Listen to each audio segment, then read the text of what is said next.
Hello, Wander. Hello. Look at all these people.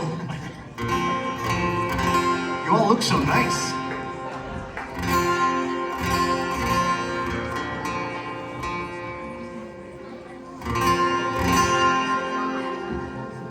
How you guys doing? I was talking to these guys. So it has become tradition for the 90s Unplugged to write a song for I start, and I play a song that you don't know, and I ask you to sing along. But I promise you it's easy. Can you do that, first of all? I was just curious. I know it's early, we just met. I just need you to yell out a single word, and it's extremely apropos. It's holiday. Can you do that? So we do like a quick check, make sure. Holiday, we got it? So if I go, live life like a holiday. Yeah, like that, but cool. One more time. Live life like a holiday. That's it. If you can get even more, hang on, this will help. Cheers. Cheers to everybody. Thank you for coming. All right, so you know your part. It's gonna come up a few times. I'm not gonna cue you, you're just gonna figure it out. It's pretty easy.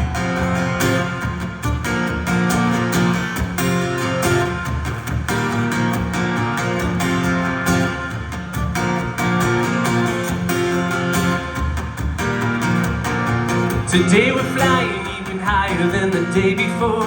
Love every day and every day you live a little more. In slow motion, don't shoot time away. Cause where we're going there's nobody that can truly say. So pack lightly, be unburdened. Carry nothing, no, cause nothing is for certain. We've been here before, we'll be here again. So live it up until we disappear into the wind. Every night we stare up at the stars and wonder how we found our way and got so far. Let's go all the way, let's go to the end. Live life like a holiday. Be my lover, got you covered, you're my best friend.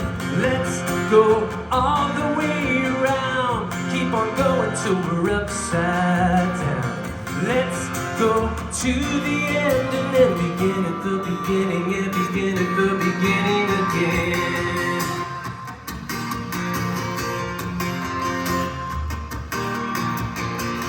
Why do bad things happen to good people? That is something that I never understood. Maybe they're the saints, and through this suffering, they find a hallelujah waiting for them at the end. So walk lightly, live meekly, give yourself up to the moment completely. Cause we've been here before, we'll be here again. We're the question to the answer blowing in the wind.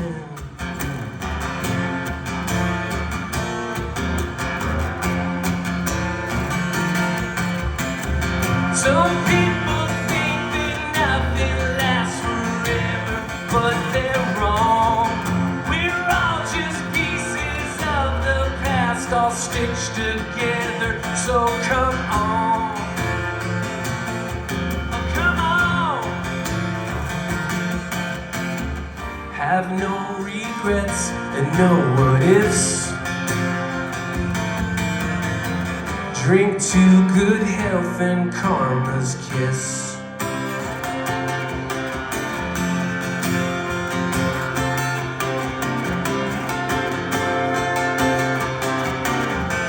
Let's go all the way.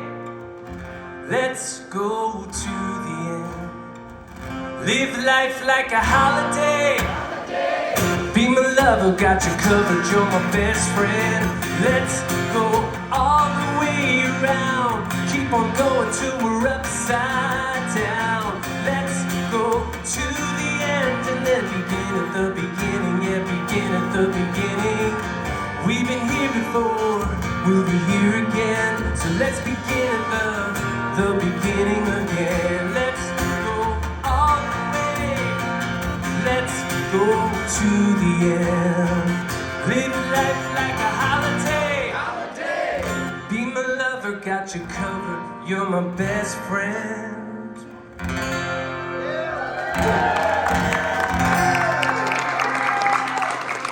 Not bad. That's not a bad start. That's a good start. John Hampson, people, come on.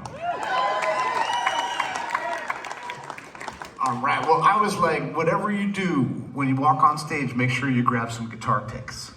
But I didn't do that, so now I have to be like a nerd. I got extra guitar picks, man. No, it's gotta be my guitar picks. Special guitar picks.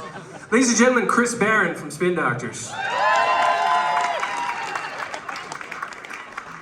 Who uses special guitar picks. Not bum in your face.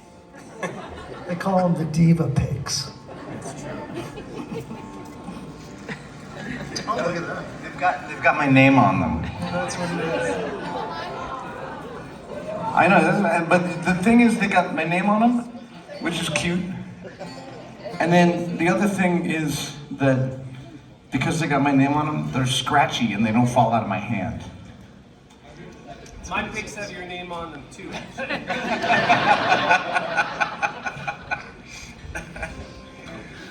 All right, okay, let's pretend that never happened because that was lame.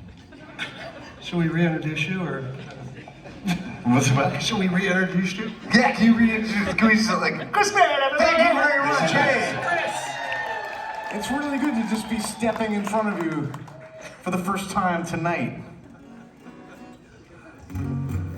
All right, I'm gonna play you guys a song that I made up one time. A lot of people think it's about an ex-girlfriend of mine, or an ex-wife, and I got plenty of those. I even have an ex-dog. I love that groan, man. I get a groan every time. Actually, I don't know if that dog is still around anymore. But, okay, I'm gonna stop being an asshole and just get on with this. This song is actually about my dad's late wife, ex-wife, my late stepmom. And before we go any further, I just want to say, stepmoms have the hardest fucking job in all the grand panoply of human relationships, if panoply is even a word. And I just want you guys to know, I got a new stepmom, and she's totally fucking cool. I don't know where we'd be without her. And my wife is a stepmom to our kid, and we don't know where we'd be without her. But the stepmom in this song, well, at least she's dead.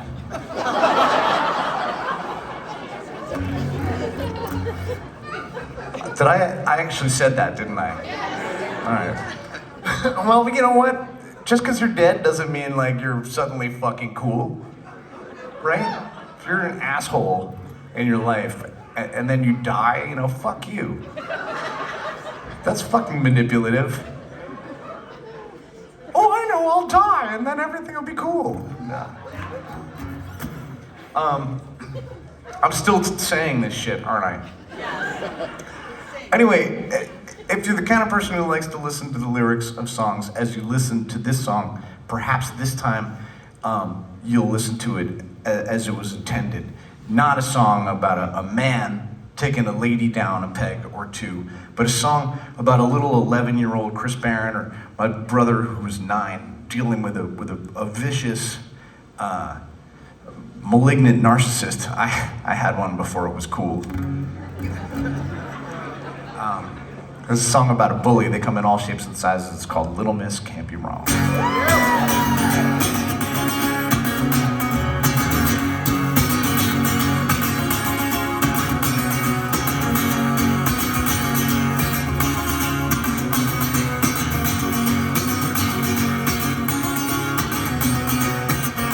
Been a whole lot easier since the bitch left town. I've been a whole lot happier without a piece around. And nobody upstairs, I'm gonna start the shelter. And nobody at the back door gonna throw me down.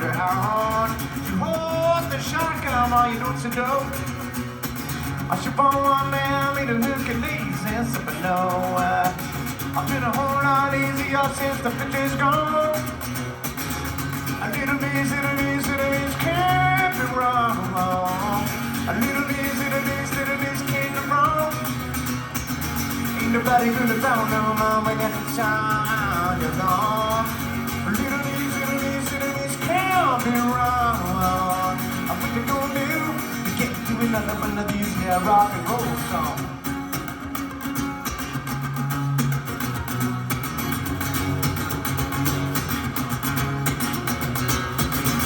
The people song seem to hear me dust. Would it be so bad to simply turn down here around? You cook so well, all nice and French. You do your brain, serve it to mama. I put your monkey branch. Little bitties can't be wrong. Ain't nobody gonna down now, mom, when you sound you're gone. Little bitties can't be wrong. What you gonna do to get to another one of these there rock and roll songs? Oh, you keep it wrong. Oh, you keep it wrong. Did you keep it wrong?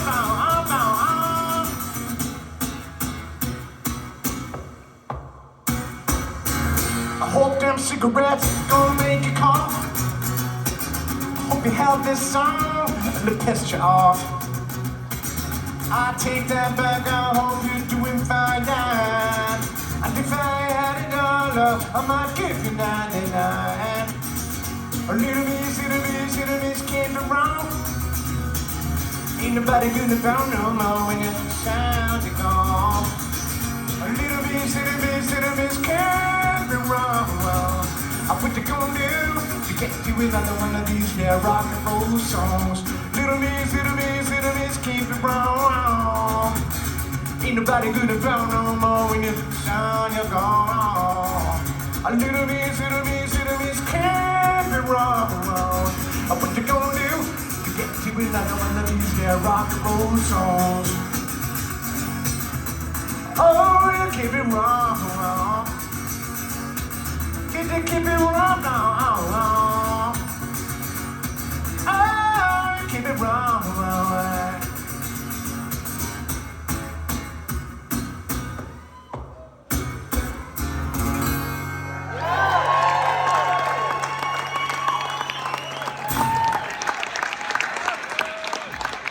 Vander, ladies and gentlemen. He's handsome. Stop it. Chris, when you play, it's like a whole fucking band when you're playing. Honestly. Thanks, man.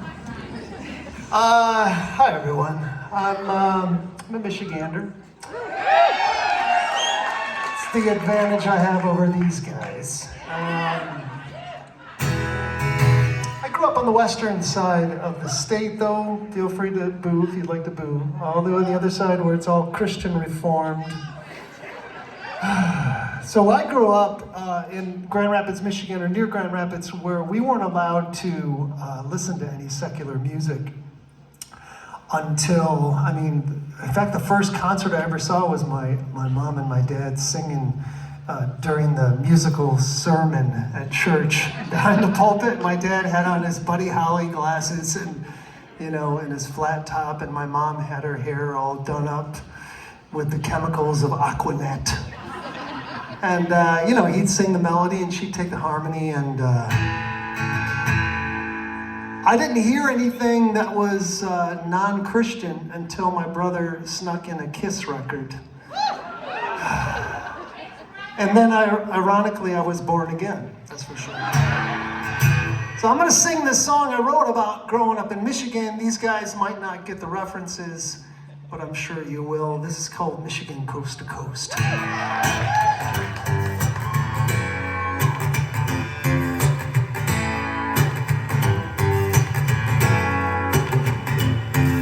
When I was a kid, working minimum wage, wishing 18 was the legal age. I had a beat-up Dodge that the whole town heard, but I decaled it up with a Trans Am bird. I had an 8-track player and a couple of speakers that took up the whole back seat. My dad said, "Don't you dare park it in the the driveway, son, you gotta park it out in the street. Well, good times are come and gone, guaranteed some more are gonna come along. I'm gonna get my buzz, let the games begin, watching my Red Wings win again. And though I don't remember half the things I did, well, I knew Kid Rock when he was just a kid. But to hell with reminiscing, let's do it again, riding coast to coast in Michigan.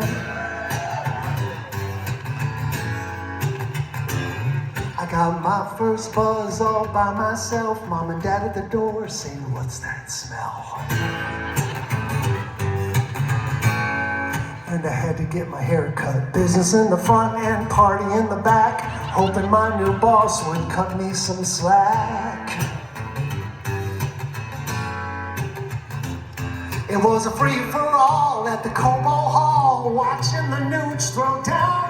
And it seemed absurd, a girl flipped me the bird, but she ended up coming around. Well, good times are come and gone, guaranteed some more are gonna come along. I saw Bob Seger at the DTE, but it's always gonna be Pine Knob to me. And though I don't remember half the things I did, well, I knew Kid Rock when he was just a kid. But to hell with reminiscing, let's do it again, riding coast to coast in Michigan.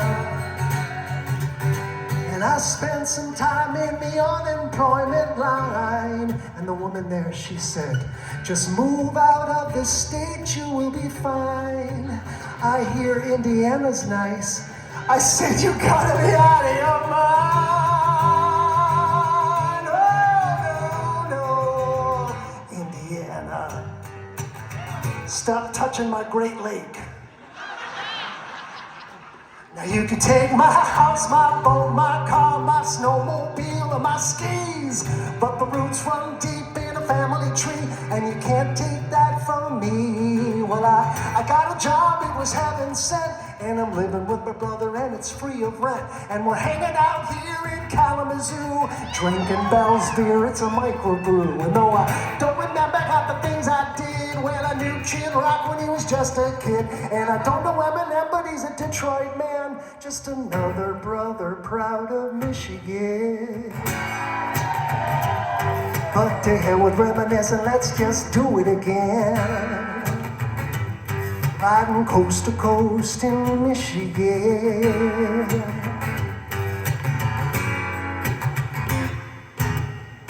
All right.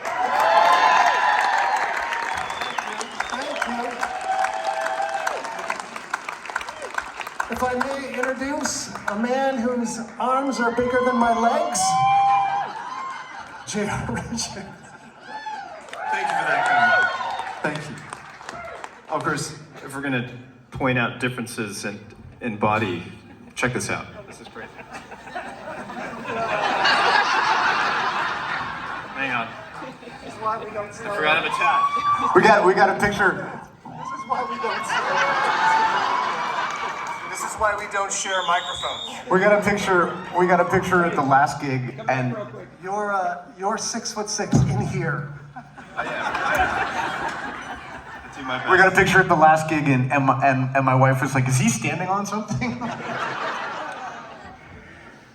I forget. It's been a while since I've seen you in person, and we see each other in the parking lot, and I'm like, holy shit, you're tall. You never get used to You it. forgot how tall you are. You know, I'm shrinking, so I think you're getting taller. So, all right. Hey, that's a brilliant idea, actually. I'm all over that. Hey, so this is my first night with these wonderful gentlemen over here. So Give him a nice warm welcome. thank you Come so on. much. I'm super grateful to be on the left side of you. So this is very, very cool. Let's see. All right, I'm gonna play a favorite song of mine. I write a lot of songs. I've written a lot of songs. Most of my songs I've written are pretty shit. But I have learned that if you write a lot of songs, some good ones do show up. Doesn't mean they're always, going to be a #1 hit, but I enjoy singing them. So, in fact, this one is. Do you guys remember a TV show called Smallville? Right, Superman. Right, it's in the Superman timeline. Yeah, this is when he was in his early 20s, I guess. So if you don't know, he was dating a woman named Lana. This is like pre-Lois Lane, which kind of rocked me a little bit when I heard he was with another woman. But anyway, there is a season ender of one of the episodes. Superman dies, but of course he's Superman, so he didn't actually die. So the very first episode of the following season, he shows up at his girlfriend Lana's front door and knocks on it, and of course the door swings open, and there's Lana down the hallway. And it was one of those really cool moments. If you ever get a song, it doesn't always happen this way, but a very cool moment where all the environmental sound goes away to nothing, and this song swells up full blast, and everything goes into slow motion, and they see each other, and they run down the hallway, and they embrace. And anyway, this is the song you hear in that episode, in that moment. And it's freaking Superman, so it's kind of hard to beat. There we go.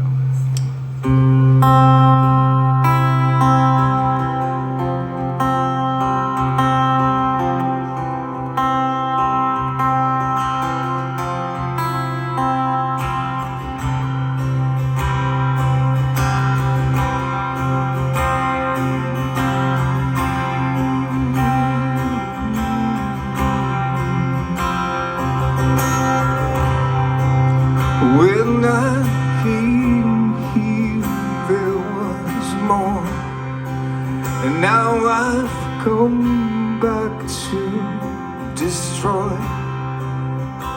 and I've got nothing left,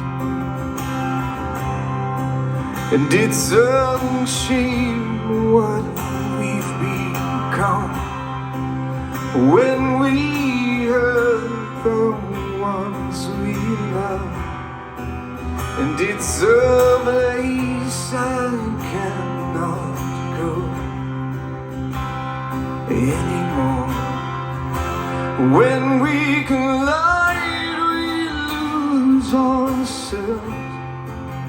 When we collide, we break in two, and as we push and we shove, we are the ones we love. It's a mistake when we collide, we break. When the curve comes crashing down, and the fight lost what it's about. It's about to fall out. I would go badly. I could tell that you were left, and it's a shame what we've become when we are the ones we love, and it's a place I cannot go anymore. When we collide, we lose ourselves. When we collide, we break in two, and as we push and we shove, we are the ones we love. It's a mistake when we collide. When we collide. You're a legend, my man.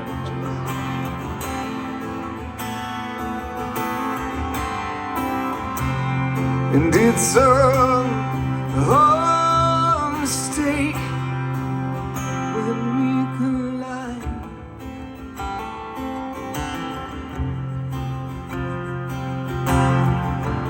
So you just gotta picture Superman embracing his love of his life. Well, I guess it wasn't meant to be. Wasn't meant to be.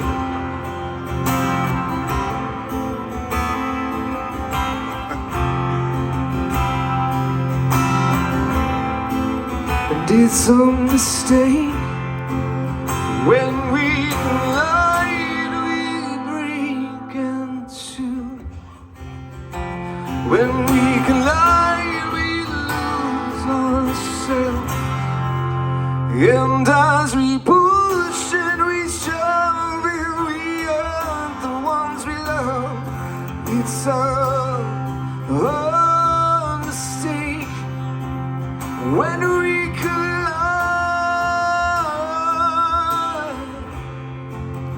When we collide.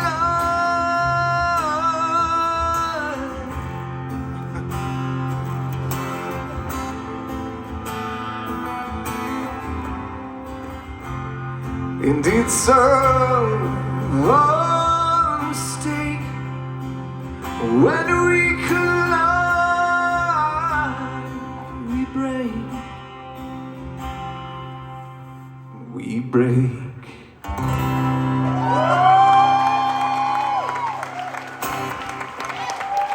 Thank you. Little microphone issue here. It's all right. JR, you're a pro. It's like doing the limbo, you know. You handled that so well that I wasn't sure whether I should go over and fix it or not, because it was like, it just seemed like that's the way you wanted It looked on purpose, didn't it? Yeah. Totally. I just thought you were like digging in down, you know, like get me in. I was fully rocking. No, it was actually about to fall into my lap. Nailed it. Thank you. Thank you. All right, round one. Questions? No, just kidding. Don't ask questions. So, thank you guys very much for being here. Appreciate it. We started doing these shows earlier this year, and it's just been a lot of fun. And I'm just gonna throw it out there. There's no AI, right? There's no AI happening. It's like real human beings doing their thing, for whatever that's worth. And all right, this song, this is the one that you probably know that I sing the most. I sing it probably the most, but I meant that you know it the most. So the story behind the song, do you guys know this one story? Good, say no, otherwise I don't gotta tell it. About a girl. It's the one about a girl. It's that story about a girl. So when I was 24 years old, I started dating this girl. And I thought I was just dating a girl. Dating a girl. I didn't know that 6 months later she was gonna sit me down. She was 22. And she literally made me sit down and she was like, I'm not in this just to hang out and have fun. I want a ring. I was 24, I'm a musician, which means I have nothing. And I like her, so I'm like, oh yeah, totally. But in my head, I'm like, she's out of her fucking mind. What is she talking about? I'm 24, what is happening? So I proceeded to string this out for like 2 years. And let me tell you, it was a really rough 2 years. Because I don't know how it is around here, but I imagine people get married. No, okay. I imagine there are churches where people get married. You probably drive past them on Saturdays sometimes, and there's a caravan of cars and like the wedding thing with, you know, streamers and stuff like that, right? And imagine how many times that happened to me over 2 years, ruining my entire fucking weekend. Just drive past one at 10 in the morning, it's like, oh, Jesus Christ, okay, just get it over with now, the day is shot. That was my life, but anyway, so fast forward a couple years, and every time, you know, one of her friends got engaged, it was bad. It was really bad. But it was worse when they had been dating for less amount of time. And it got to a point where everyone had been dating for less time than us. So it's just bad. But I was at a gig, and we were getting ready to do sound check, and my bass player, the idiot that he is, proposed to his girlfriend. I should have fired him right then and there on the spot, because they had only been dating, you know, shorter than us. So she was pissed, and I was then pretty pissed, and she stormed across. She was on the other side of the venue, And this is the true part of the story. Well, I mean, this is all true, but this part sounds made up. It sounds like it should be in a movie. But as I'm looking at her, she's on the other side of the room, and I am grinding my teeth, and I'm just like, oh my God, I can't stand her. And as I'm thinking that, she smiles. And I went, but I absolutely love her when she smiles. And the song just fell on top of me. And I wandered around the venue for like 15 minutes, and while all the melody and the lyrics were happening, and I just was like, I don't want to lose this. And then I picked up my guitar and I figured out what chords worked with it, and that was kind of it. And it took about 20 minutes, and we've had this conversation about how odd it is that some songs just happen so fast that you're kind of like, you don't even know what happened. You don't really know what hit you. It's just kind of like, wow, I just wrote a wave. And this one ended up being played ad nauseum, so I apologize for that. But I'll sing it for you now, just in case you haven't heard it enough. This is the story of a girl who cried a river and drowned the whole world. And while she looks so sad in photographs, I absolutely love her when she smiles. So how many days in a year she woke up with hope, but she only found tears? And I can be so insincere, making her promises never for real, as long as she stands there waiting, wearing the holes in the soles of her shoes. How many days disappear when you look in the mirror? So how do you choose? Your clothes never wear as well the next day, your hair never falls in quite the same way, you never seem to run out of things to say. This is the story of a girl who cried a river and drowned the whole world. And while she looks so sad in photographs, I absolutely love her when she smiles. So how many lovers would stay just to put up with this shit day after day? How do we wind up this way, watching the mouths for the words that we say? As long as we stand here waiting, wearing the clothes of the souls that we choose. How do we get there today when we're walking too far for the price of our shoes? Clothes never wear as well the next day, and your hair never falls in quite the same way. You never seem to run out of things to say. This is the story of a girl who cried a river and drowned the whole world. And while she looks so sad and lonely there, I absolutely love her when she smiles.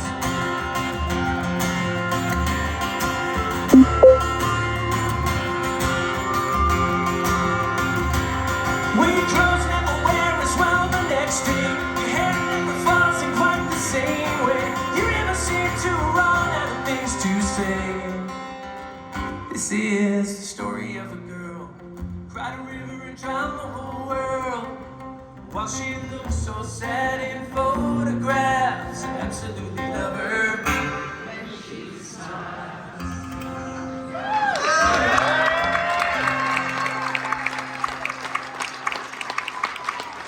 Oh no, Chris, we're not done. This is my dramatic pause. So you guys kind of sang that so soft and beautifully. I just wanted to see if you could do it again. This is the story of a girl. That's pretty good. She looks so sad in photographs. Absolutely love her when she smiles. That was so nice, and now you're all polka dot. So I think one more time, and let me just add, I've been doing this so long, and I always forget to mention that I actually did marry her. You guys know this. Yeah, I did. So it's a happy ending. So we'll sing it one more time for her. This is the story of a girl. Ran a river and drowned the whole world. She looks so sad in photographs. I absolutely love her. This is the story of a girl. Her pretty face she hid from the world. And while she looks so sad and lonely there, I absolutely love her. This is the story of a girl who cried a river and drowned the whole world. Well, she looks so sad in photographs. I absolutely love her. I absolutely love her when she smiles. When she smiles. When she smiles. When she's not smiling.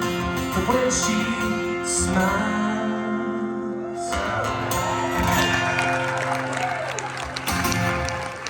Thank you.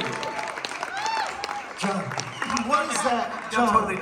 what does that feel like when you? What's that feeling for you when everybody knows the words that you wrote that long ago on your own by yourself, and suddenly you come here, and you can hear every single person knows the words? We all know this. It's the best feeling and the weirdest feeling all at once. Like we're all, I'm speaking for me, but I'm gonna guess it's the same. We're all still 9 years old, 10, whatever, right? When we first got a guitar, and I got a guitar when I was 11, and I swear to God, I thought, I'm way too old to start this now. And I'm not kidding, at 11, I was like, Jesus, Mozart was like 5 or something. I'm like, I'm never gonna be any good at this. But so 25 years after that came out, the fact that, you guys know the words and you even sang it so beautifully. You have no idea, or maybe you do, but it's a truly wonderful gift every single time it happens. So thank you so much, and thank you for asking. But it's the same.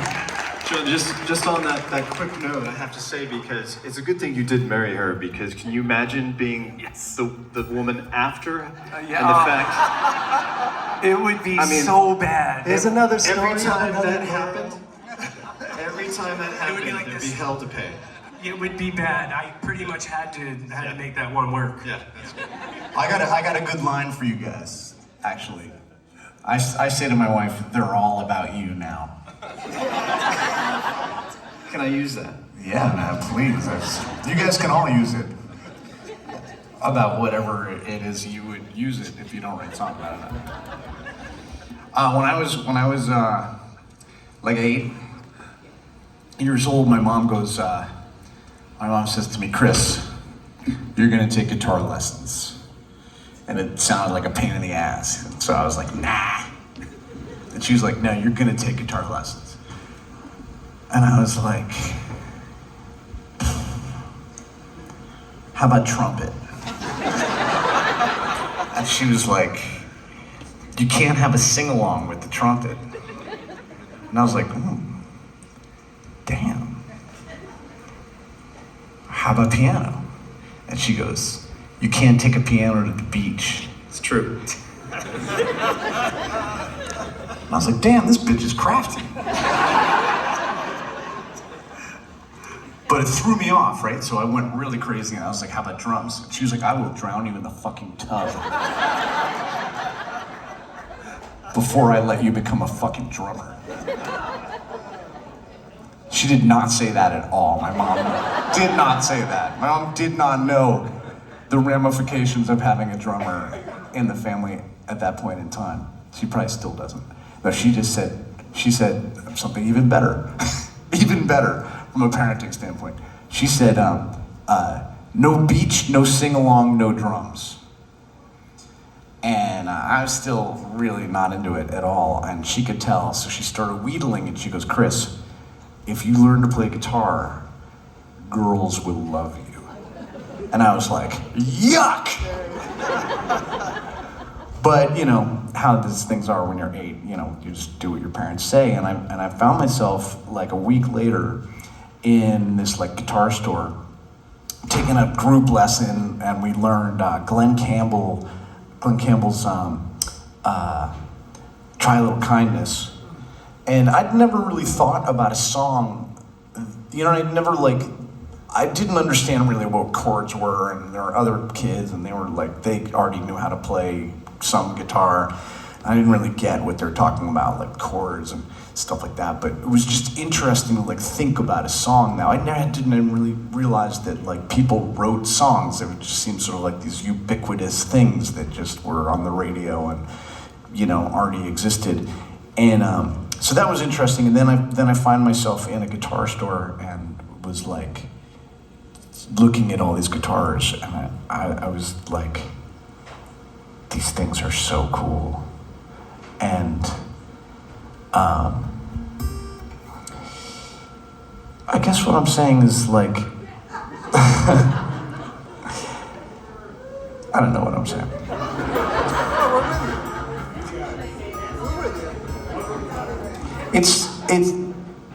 It's so, we all were as compelled by music as you are at a certain point. I never dreamed that I'd be up here like doing, I did dream it. Like the song I'm about to play for you is the first song I ever heard on the radio, first Spin Doctor song, first song I wrote I ever heard on the radio. And I didn't hear it on the radio in real life. I dreamt it was on the radio. I heard it on the radio in my fucking dreams. First song I ever heard on the radio was Little Miss Can't Be Wrong. But I dreamt about this song. And this is another Superman song.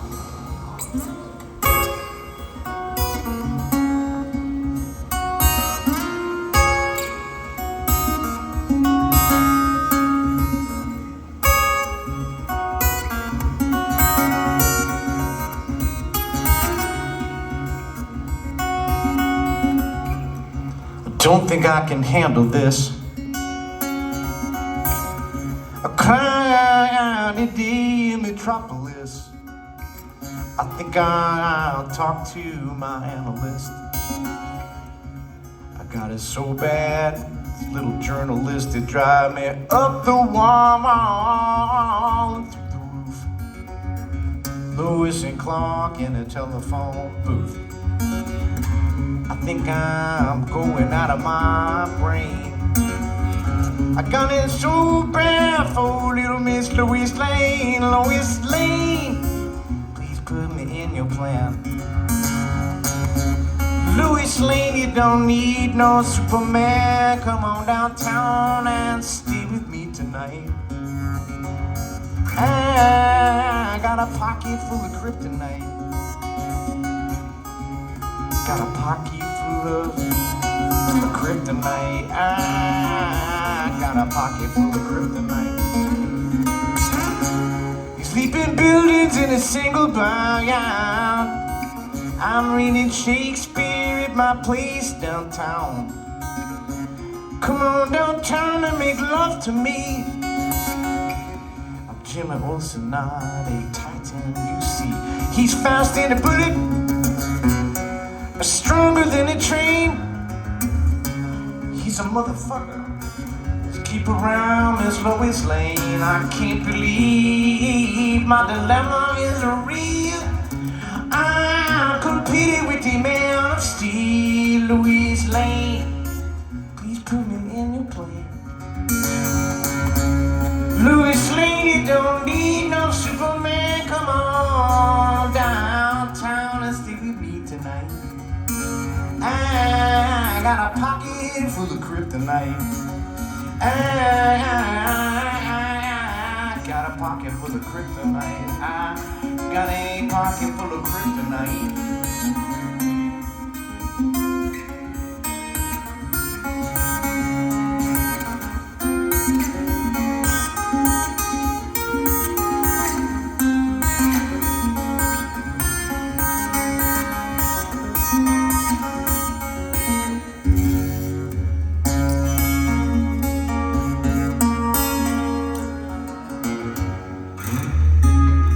Think I can handle this.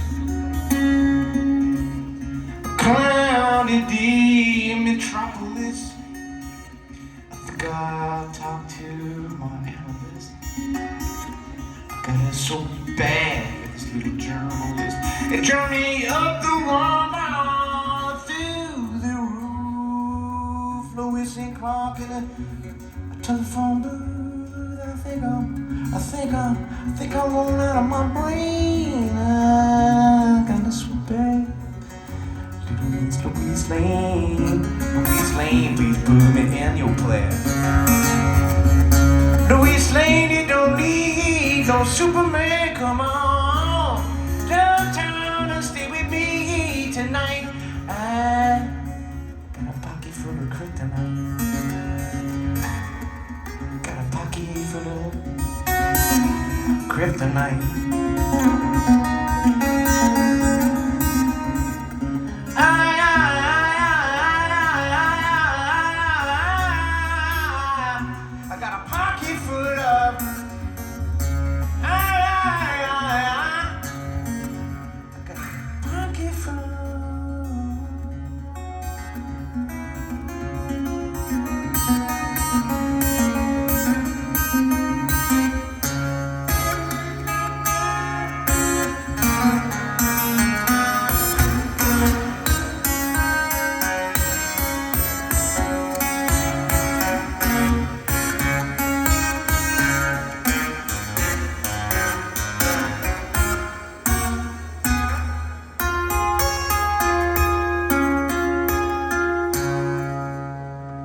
chills. Chills, always a good sign. You were just talking earlier about where you happened to be watching. What movie was it you were watching on the plane? What happened? I was watching that movie Caught Stealing. Caught Stealing, yeah, with the Elvis dude in it. And I just like turn around in the airplane and like there's this scene and he comes out of this doorway and they're playing Little Miss Can't Be Wrong. I was like, I forgot to tell you when we landed, I texted my manager. I was like, we get fucking paid for that? I was like, yeah, you signed a document to get paid for that. Yeah. Well, we've all had that experience, having, a movie or a TV show take a song, use a song. And I had the experience of writing a song specifically for the movie Rockstar. So they sent me this script. They wanted a Freshman-like ballad for the end of the movie, and they sent me a script called Metal God, because originally Rockstar was about, Judas Priest. It was the Judas Priest story, until Judas Priest wanted $50 million, then they just took the story and made a new band. But they asked me to write this, so I sat and I read the script, and I was like, this character Mark Wahlberg plays, Jennifer Aniston, he's got different layers. He's this way one day, and he's a different way the next day. And I'm like, what can I do with that? The idea of colorful came into my head. Some days I'm colorful, some days I'm gray, but you're gonna love me either way. So I wrote the song. I went out and auditioned for the movie with the CD in my hand, the burnt CD. And I played the demo for him. And the director called me. By the time I got to the hotel, he called me. He said he loved the song. I was like, fantastic. Didn't hear anything for like 4 months. And then I get a new script at my door. And it's a movie called Rockstar. And I'm like, oh, what is this? And I'm reading the script. And I'm like, let's go, this seems familiar. And I look in the back of the script, and they had printed the lyrics that I had written in the script. And I called up my manager. I was furious. I was like, what the fuck? They stole my song for this movie. And my manager called them, and turns out that they did not. Nobody bothered to tell me that I actually got the part in the movie, and that they were going to use the song. Now, this is the song in the end of the movie. Mark Wahlberg sings this song to Jennifer Aniston. He lip syncs to my voice, which was really weird. In fact, Warner Brothers sent me a copy of the scene before the movie came out, and I was like, this is not good. I was like, oh my God, it looks like he's lip syncing. So I called up Mark. I said, Mark, man, you might want to think about redoing this. It does not look good. It looks like you're lip syncing. And Mark Wahlberg, he said to me, don't worry about it, bro. No one's going to know the difference. And to this day, people still come up to us after a show and say, why would you guys play a Mark Wahlberg song?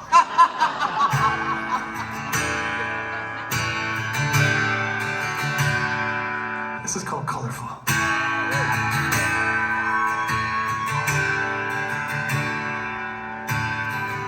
The show is over, close the storybook.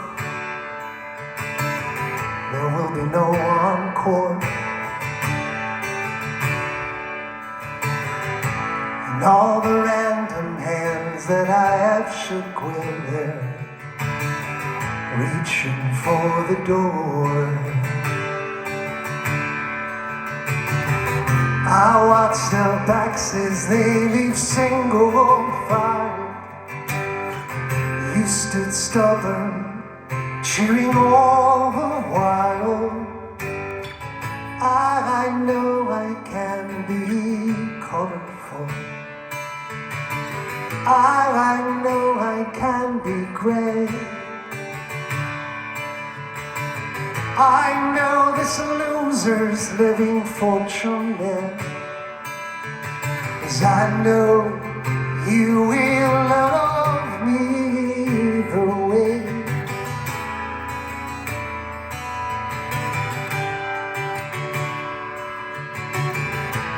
Most will be in good for goodness sake, but you wouldn't pantomime. Oh, and you are more beautiful when you awake than most are in a lifetime. All but through the haze that Red is my memory when you stayed for drama, though you paid for a comedy. And I know I can be colorful. I know I can be great. I know this loser's living fortunate, 'cause I know you will love me either way.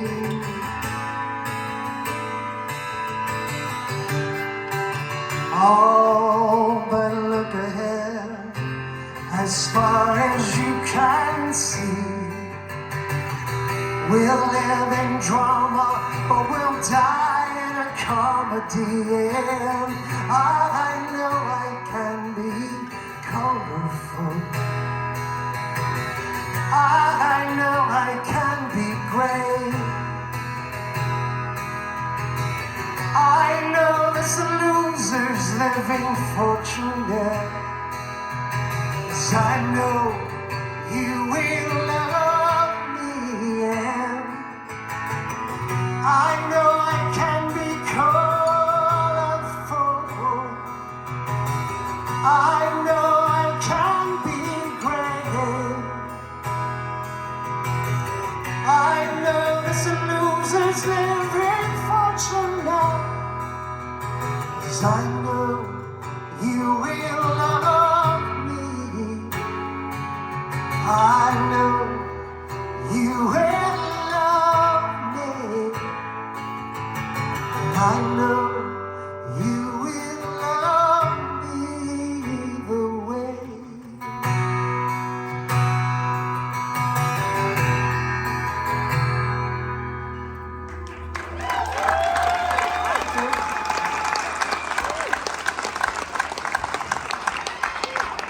You know, I had no idea you wrote that until this moment. You thought it was Mark Wahlberg's? Yes. And I thought, hey, he can write a good song. I had no idea. No, that was my favorite song on the soundtrack, yeah. I'm having like a fanboy moment over here. You want me to play it again? Sure. That was really cool. All right. Yeah, it's time for a new mic stand, I think. Blimey. All right. Right, anyway, so let's see. So, very first Dishwalla album, we were just about to go and record the album, and we're flying from California to Pennsylvania. We're recording it in Philly, and our A&R guy, he calls me and says, "Hey man, the record sounds amazing. We're just missing one thing." And I had no idea that this was a thing, but apparently every rock record has to have a ballad. Every rock record has a ballad. That's usually your third or your fourth single, you know, it's the one that just knocks it out of the park, right, the record. And so I went home and feverishly wrote a ballad, and it ended up being our fourth single on the album. And as you guys know, it's like in the 90s, it's like if one of the most important things to do was to go and take those singles and go and film an MTV music video, right? Because I remember, like, I told my kids, it's like, if you wanted to watch a music video, there was only one place you could do it, you know, now it's everywhere, right? And the label would spend an absolute fortune on these things, which we're all at least half responsible for. Yeah.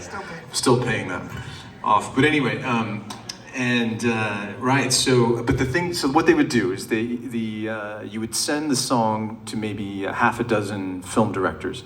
And what they would do is they would listen to the song and they would write out what they called a treatment. And they'd send it back to the band, and it's kind of their visual representation of what your song is going to look like on MTV. And I'll never forget, because for this particular song, this is how it read. It's pretty amazing. It was read like this: the lead singer is going to be suspended 30 feet in the air. It's already good, right? Flying through an enchanted forest with the wind blowing in his hair. I had much longer hair then. And I remember like my 20-year-old self is reading this thing, and I'm like, oh my God, that's awesome. Right? You know, my almost 60-year-old self is like, oh my God, that's just absolutely ridiculous. But so we did. We filmed this in a soundstage in Chicago, and they built in this huge soundstage. They built an enchanted forest, and although the only problem was they had bought this rail system, and they had these cables, and they suspended me up into the air, but every time they would get me up high, I would just flip upside down. So we had to scratch that. So they just stuck me in trees. Anyway, so if you go back and you want to watch this is fantastic, because I have much longer hair, but it's a good way to really kind of get back to the whole MTV world and vibe and the way things were. It's a song called Give. Here we go.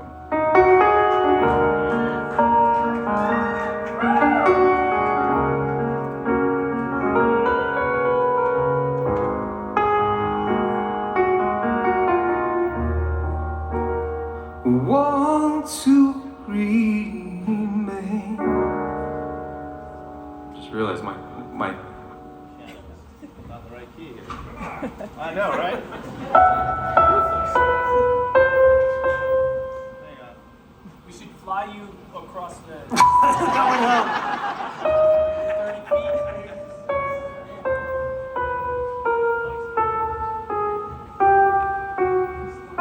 feet. Pay no attention to the man behind the curtain. Hey, can somebody give me an F?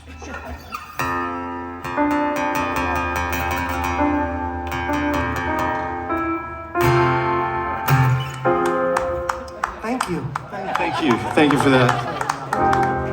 Yeah, okay. You have no idea how impressive it is that he knew what an F was. I'm the only one. I tell you, man, this is my first night, so I'm just kind of getting myself in the swing of things, so don't pay too much attention.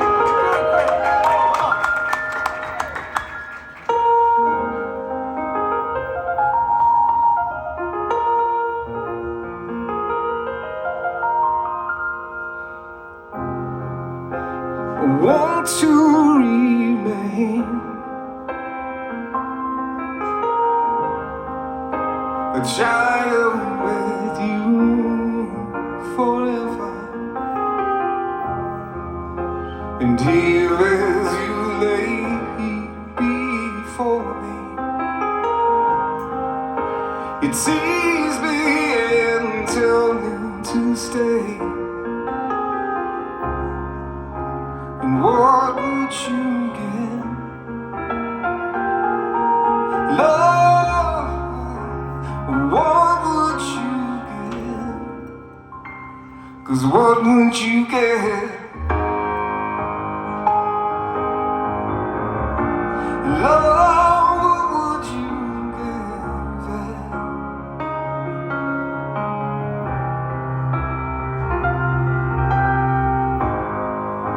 'Cause I felt the comfort,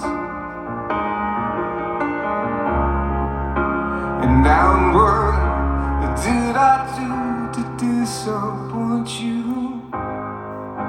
And out of my emptiness, and still it keeps returning to remind me that I want to remain a child with you forever, and dear as you lay before me, you tease me and tell me to stay. What would you get?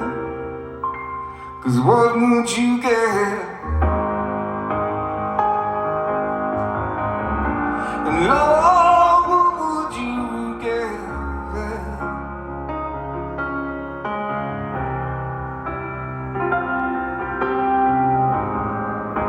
'Cause I've given everything I could, but I don't think it really even matters.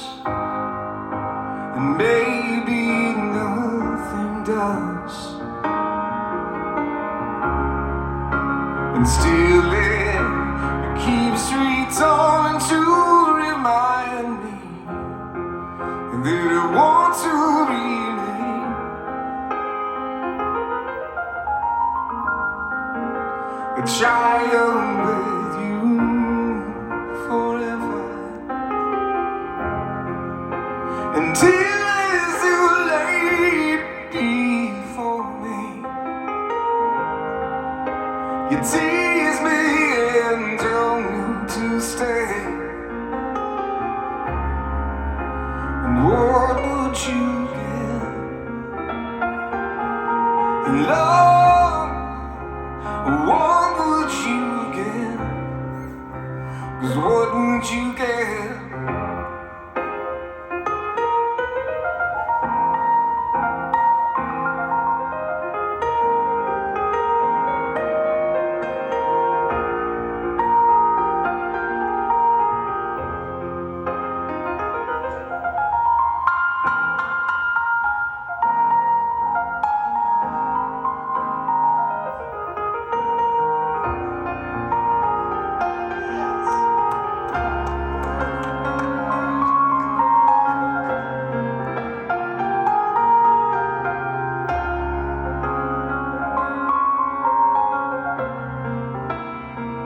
Oh yeah, I want to remain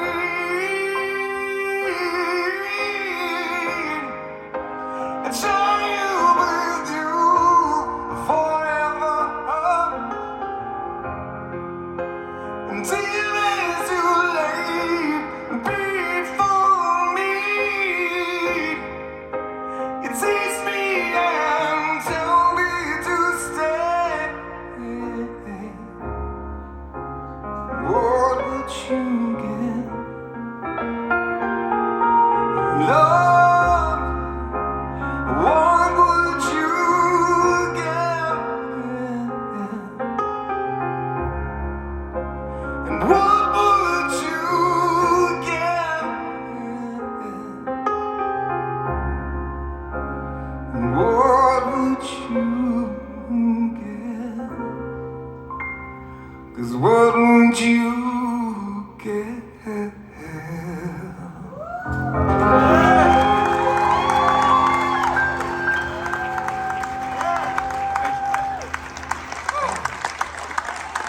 I realized you were such an accomplished player. That's awesome. Actually, this is, I don't know if you guys know this is science. The piano is the only instrument that a musician can play where it makes their muscles big. And it's also science that piano players are always way more together musicians than I don't know about that. the rest of us dumbass guitar players. Like Cro-Magnon man with guitars. You've classed it up, JR. I don't know how the hell I'm supposed to follow that. I'll tell you this. So, like, you guys all probably, when you decided you're going to be a musician, probably went and found a guitar that spoke to you, right? And then, because you guys are all great guitar players. I'm being generous by saying I'm a mediocrely okay guitar player. So, He's a good but I'll guitar tell you, player. So for me, I started playing piano as a kid, but I should have had your mom. Because I couldn't take it anymore. I mean, I was just at home by myself playing with no one else, and I just sit and play piano. And you don't get to play your own piano when you gig. Like that's the other thing about pianos is like you don't get to like take your own piano or No, it's not something you just throw over your back and try to. You can't gate check a piano. with those biceps, maybe. That was pretty damn good. John Hampson, ladies and gentlemen. Yeah. So I'm gonna jump on the video story for a second. And if I read a treatment that said they were gonna suspend me 30 feet, I would have immediately said no. I'm terrified of heights. I can't do it. My nightmare anxiety dream is me in like a tall elevator, like a tall building with an elevator, and I'm literally flat on the ground, like having an absolute attack, thinking that I have to get in the elevator and go down. It's a nightmare. But we did a video for the song I'm gonna play right now, and if you take JR's advice and you go check out his video of him in trees, if you feel like it, also cue up the video for 9 Days If I Am. That was our second video. And the video started off, I had to sit on, the lyric is you're standing on a ledge, right? So they were like, hey, we'll have you stand on a ledge. And so I'm sitting on a ledge with this girl, and she throws a guitar very dramatically, and we watch it fall to the ground. And then she gets up and goes in through the window, and I follow her. If you do watch the video, you see how incredibly gingerly I get up off that ledge with a rope that was hidden, tied to my waist, with two big burly guys holding the others inside because I was terrified. And I was only one floor up. I was like 20 feet off the ground max. But the best part is, then there was a scene that they had to film later where we walked around, I wasn't the edge, but it was like 4 or 5 stories high or something on the edge of the building. And we're on the shoot. They spent a lot of money for this, and I'm like, nope, I can't do it. They had to like hire a stunt guy to come down and film it. And there's an overhead shot of him following the girl, because the whole video I'm following this girl around like a stalker. But if you do watch the video and you see the overhead shot, the stunt guy has these broad muscles of a back, and it's so clearly not me. It's hysterical. But there was no way I was doing it. I didn't care. Terrified of heights, can't do it. So I commend you for even trying. There's just no way. You know, I was absolutely in pain for the next 2 or 3 days. Sore. After that, yeah, it was rough. But it was fun. It was fun to do videos and stuff. Anyway, this song, I've told this story many times, but this was the song. When I wrote Story of a Girl, I knew that like, oh my God, this is something different. You know, I always considered my band, we were like a rock band, and that song was almost embarrassing for me to bring to the band. I made them all learn it without singing it. And then I finally, when they could play the whole thing, I said, okay, I'll sing it now. And I turned my back to all of them and did it. And I was like, oh boy, they're gonna just throw darts at me. Because I knew it was super pop.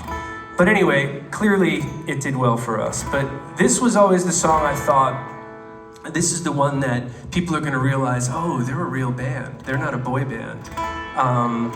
So I've taken to, in my mind, when I play this song, I just go, you know what?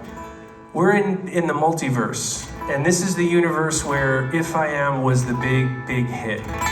And all you guys are like, holy shit, I can't believe he's playing the hit now. So that's where you're all at. Play along.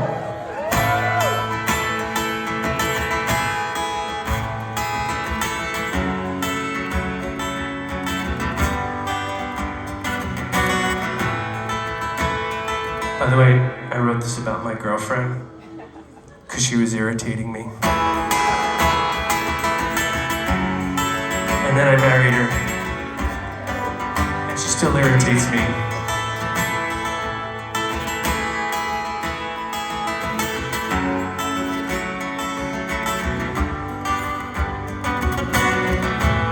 So you're standing on a ledge, it looks like you might fall so far down, or maybe you were thinking about jumping, that you could have it all if you learned a little patience.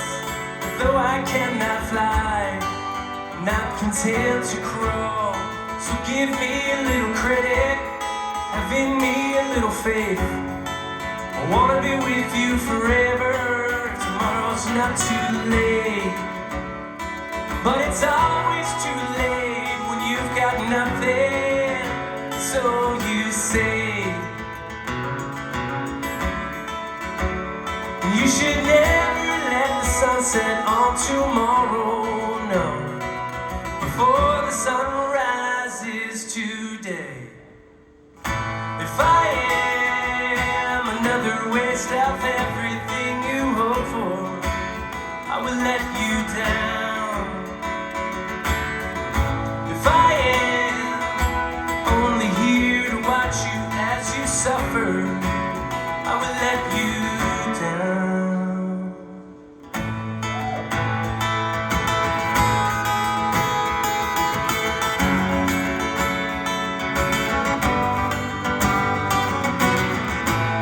So you're walking on the edge, your wind should turn to fall, but you're so far gone that you don't see the hands upheld to catch you, and you could find the fault in the heart that you've been handed.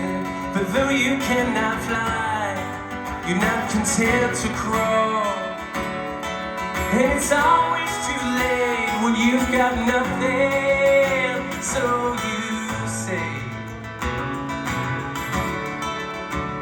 you should never let the sun set on tomorrow, no, before the sun rises. If I am another waste of everything you dreamed of, I will let you down, yeah. If I am only here to watch you as you suffer, I will let you down.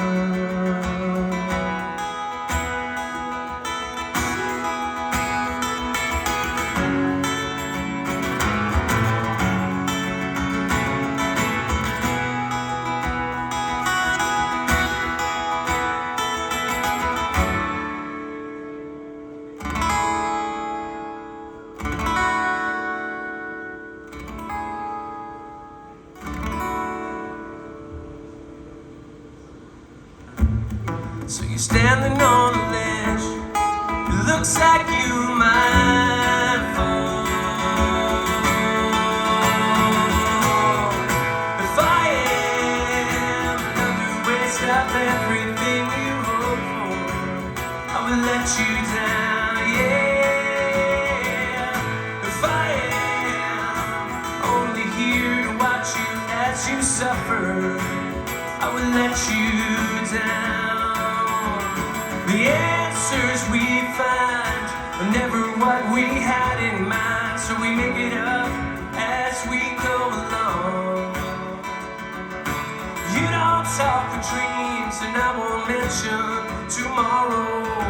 We won't make those promises that we can't keep, yeah.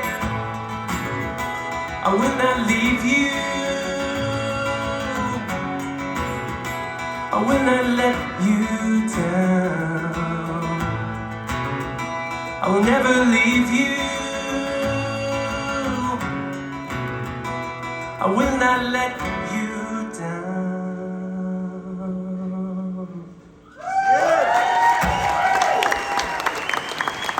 Thank you. It's a great song. I wasn't going to talk about this tonight, but then I don't know, sitting there listening to that song, and I thought that I would. On my way here, at some point, I decided that whenever I was in a car, if I had more than like 10 minutes, I would pull the guitar out and just practice. So I get in the Uber, and I do this every time. I just pull the guitar in and I say, do you mind if I play the guitar? And they invariably say, sure. And some of them kind of look at me in the rearview mirror and kind of go, God, what the fuck is this gonna be? And then I sit there and I play, and they're usually like glad, and sometimes they say some really nice things. So on the way here, some traffic and stuff, it was gonna take a half hour, it was gonna be one of those like half hour, 15-minute rides, And so, I do what I always do and pull the guitar out, especially like, I'm on my way to a gig. It's nice to just sit in the car and like play guitar and think about what you're gonna play. And so, I asked the guy if it's okay if I play the guitar, and he says yes. And then I see his eyes in the rearview mirror, and he says, can I ask you a favor? And I was like, I'm from New York City, I'm like, fuck you, man, I don't fucking know you. But I was like, kind of taken aback, and I was like, sure. And he goes,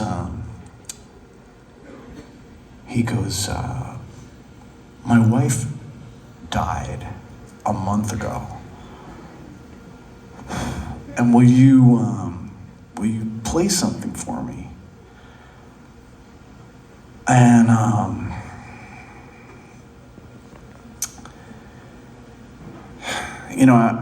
like, he was so broken, and my brother died a year and a half ago, and so, like, immediately I saw me in him, like, a month after my brother died, and I kind of couldn't believe he was, like, driving an Uber, and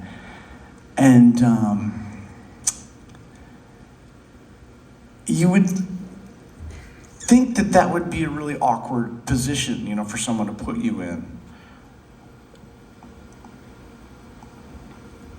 And it is, you know, I started playing and I was like, a lot of times when I do this, you know, it becomes kind of this intimate thing between me and the driver, because like they don't know somebody's gonna sit down and like play music, and you start to connect, even though like you can't see their face or anything like that.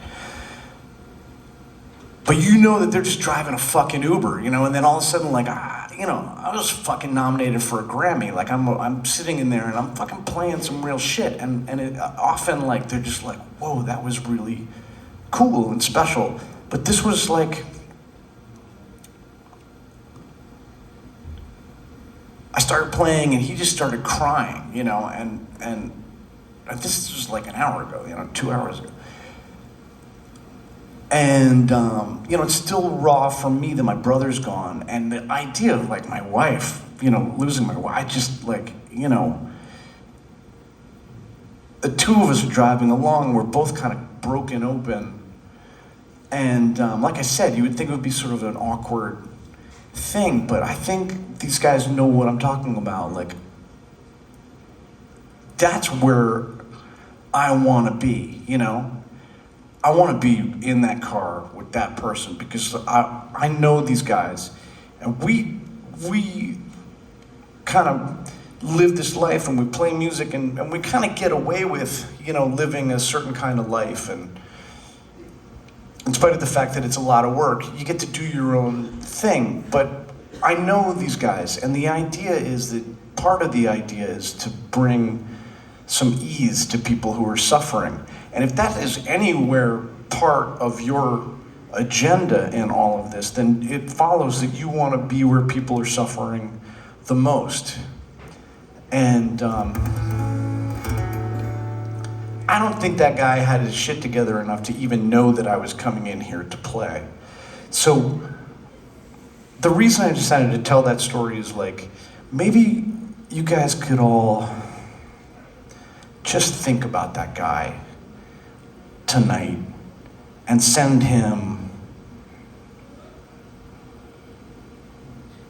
whatever it is human beings send each other when they know that they're suffering.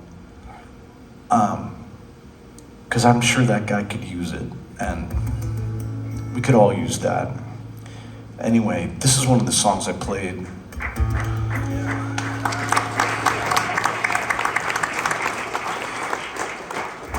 Angels and one-armed jugglers,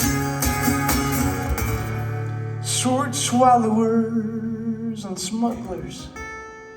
Good old Adelaide, she must be long gone.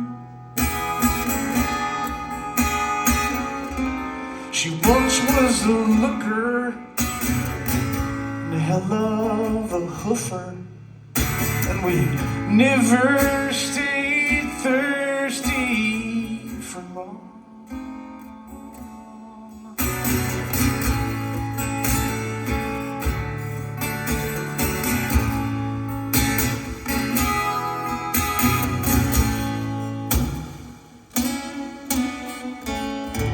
I smile when I'm weeping, coffee makes me sleepy. I drink champagne when I wanna die. You may see me wink and grin and think I win. But if I stop laughing,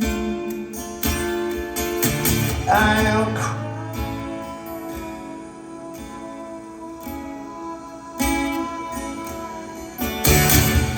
I'll cry.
this, Chris.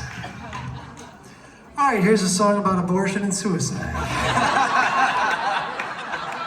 Just keep them going, man.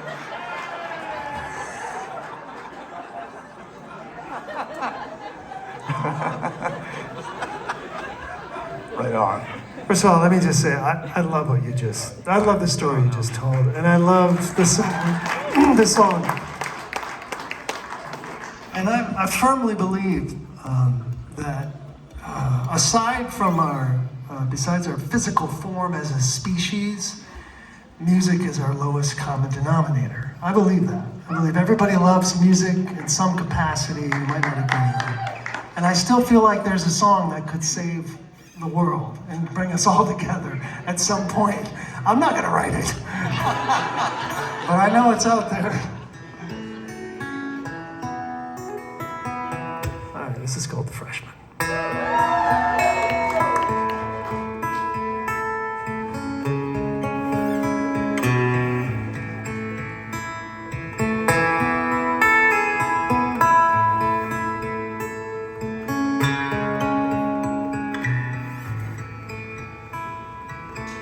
When I was young, I knew everything.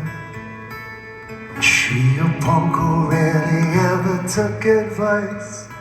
Now I'm guilt-stricken, sobbing with my head on the floor. Stop a baby's breath and a shoe full of rice. No, can't be held responsible. She was touching her face. I won't be held responsible. She fell in love in the first place. For the life of me, I cannot remember what made us think that we were wise and we'd never compromise.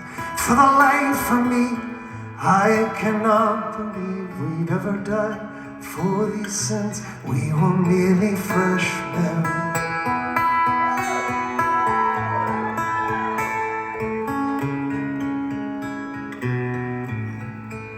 My best friend took a week's vacation to forget her. His girl took a week's worth of Valium and slept. And now he's guilt-stricken, sobbing with his head on the floor. Thinks about her now and how he never really wept, he says. Can't be held responsible. She was touching her face. I won't be held responsible. She fell in love in the first place. For the life of me, I cannot remember what made us think that we were wise and we'd never compromise. For the life of me, I cannot believe we'd ever die for these sins. We were merely freshmen. Hey, yeah, yeah, yeah, yeah. Hey, yeah. Hey, yeah, yeah, yeah, yeah. We tried to wash our hands of all of this. We never talk about lack in relationships. How guilt-stricken, sobbing with our hands on the floor. We fell through the ice when we tried not to slip. We'd say, we can't be held responsible. 'Cause she was touching her face. I won't be held responsible. She fell in love in the first place. For the life of me, I cannot remember what made us think that we were wise and we'd never compromise. For the life of me, I cannot believe we'd ever die for these sins. We were merely freshmen. For the life of me, I cannot remember what made us think that we were wise. compromise and we never compromise. Through the life of me, I cannot believe we'd ever die for these sins. We were merely freshmen. We were merely freshmen. We were only freshmen.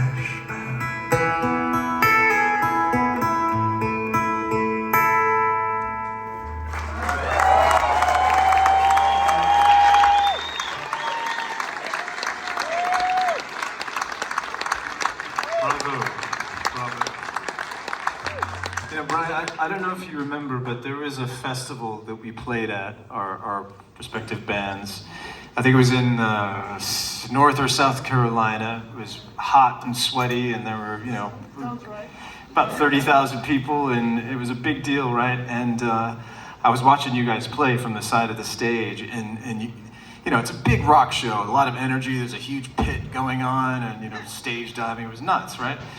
And then you went out by yourself and you sang that song a cappella.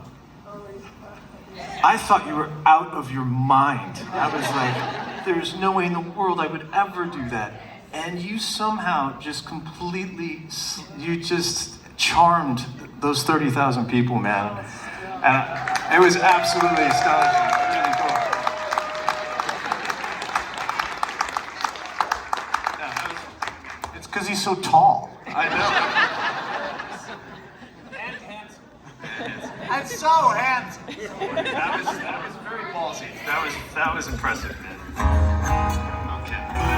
So we were in and around that time. I think we were a band I was in, Dishwalla. We were on tour with playing some shows with. Now I'm going to forget their name also. Completely got myself got into. You too. No. Close. Oh my God, I'm totally blanking over here. Matchbox 20. Well done. Yeah. You're right. Yeah. Fucking Rob Thomas. Exactly. Yeah, I know. So, just so you guys know, I live in the. I just flew like 9,000 miles to get here, and I half of me is still on the plane somewhere over the Atlantic, I think.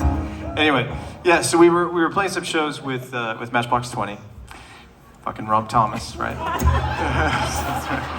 And yeah, we were opening for them. We were playing up in Wisconsin. I'll never forget. It was a Thursday night, I think. We were playing in Wisconsin, and we happened to be playing in this venue for whatever reason, because normally these shows go really late. And we had to be out of the venue by 10 p.m. They were locking the doors. And so instead of, going to a hotel that night, we decided to get on the buses and drive for an hour. And then we stop in the middle of Wisconsin somewhere and find a hotel. So an hour's gone by, and it's 11 p.m. And normally I don't eat after the shows because it's so late, but it was 11 o'clock and I was hungry. So I went down to the lobby and asked the lady at the front desk, and I said, I know we're in the middle of nowhere right now. I know it's 11, I know it's Thursday, and there's nothing really around, but is there a possible place I could go get some food for dinner? And she said, actually, funny enough, there's a little Japanese restaurant across the street. They're open till midnight. I'm like, all right. And I'm thinking it's a sushi restaurant. I'm thinking, sushi, middle of Wisconsin, right? So yeah, it's a crapshoot, right? And that can go poorly. So I thought, I was sitting in the lobby kind of deciding if I should pull the trigger on that or not, and then fucking Rob Thomas comes down. And he asked the same question, and some of the guys in the band over there, and they're hungry too. So she says, I just told, the gentleman that's in your party over there, I told him about the restaurant across the street. So he looks over and he's like, let's go. I'm like, all right, I guess we're going. So we go across the street, we walk into this little Japanese restaurant. There's not one person in this restaurant, right? And which is never a good sign. But we sit down anyway, and he immediately orders a bottle of sake, and normally I don't drink when I'm on tour because it messes with my voice. And I'm just getting the look, like, come on, man, don't leave me out here hanging. So I joined in, and I think, next thing I know, an hour's gone by. We've gone through 2 bottles of sake, I think. We've eaten nothing. And I look around this place, and it is now absolutely packed. turns out that in this little town out of the middle of nowhere in Wisconsin on a Thursday night, in this little Japanese restaurant, at midnight, it's karaoke night. Right? So now, strangely enough, I am terrified of karaoke. Like, my whole life I have spent staying as far away as I can from a karaoke. My worst nightmare is bombing on a karaoke stage, right? So, which he thought, they all thought was quite funny. Well, Rob had stuck his name in the hat as we're having this conversation. So you hear this, "R. Thomas, to the stage, please." And I'm thinking, oh man, what's gonna happen? So he very, very, very smartly goes up and sings one of his own songs. Which I realized how genius that was. So I don't know if he did or somebody, but as we're all having a good laugh about this, I hear Jay Richards to the stage, and I'm like, oh, shit. So I'm panicking a bit, and so I'm thinking, what do I do? I don't have a karaoke song. What do I do? So I thought, I'll sing one of my own songs, right? So I went up and sang "Counting Blue Cars," which is a big hit at the time, right? And I wrote it, so I don't need to look at the the screen for the words or anything. And anyway, so I went up and sang this song. I thought I did a pretty good job. And I came back and sat down, and there's this table next to us. These four guys. We're having a really good time, very rowdy, singing everything. And one of the guys leans over and taps me on the shoulder, and he's like, "Hey, man." I'm like, "Hey." He's like, that was pretty good. I'm like, "Thank you. This is better than." He goes, "It's not quite how the guy does it, but that's the best I've heard." Right? Real life, man. So that's funny, right? That was really, really funny. So the rest of the night, we realized these people had no idea that Rob and I, we were up there singing songs we had written, and they just thought we were, whatever. And so that took all the pressure off. So for the rest of the night, we would just go up there. We were singing anything and everything. I mean, Guns N' Roses, no, no, no, no, knees. Queen song, and Mother!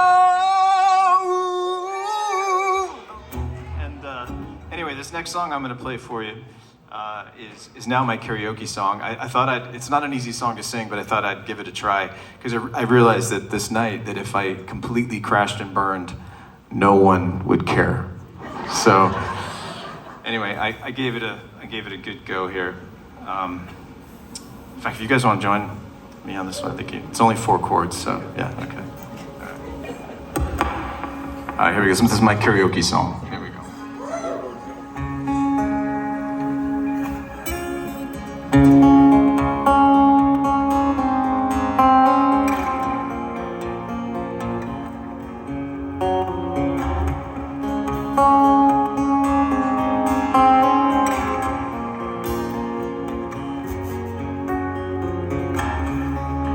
See the stones set in your eyes, see the thorn twist in your side, and I wait for you.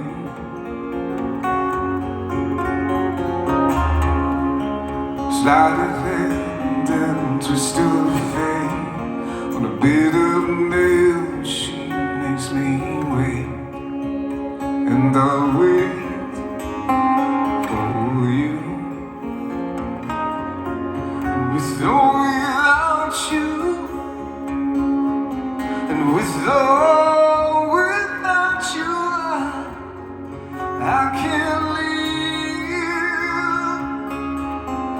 With or without you.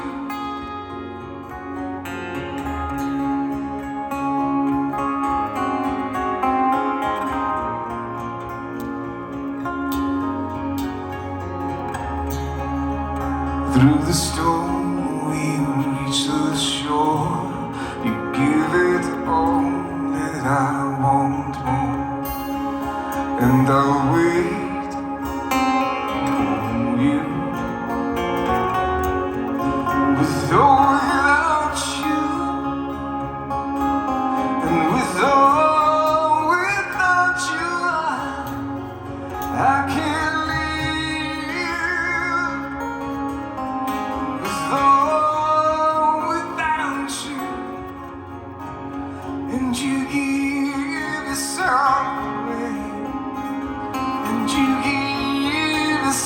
yourself away, and you give, and you give, and you give yourself away.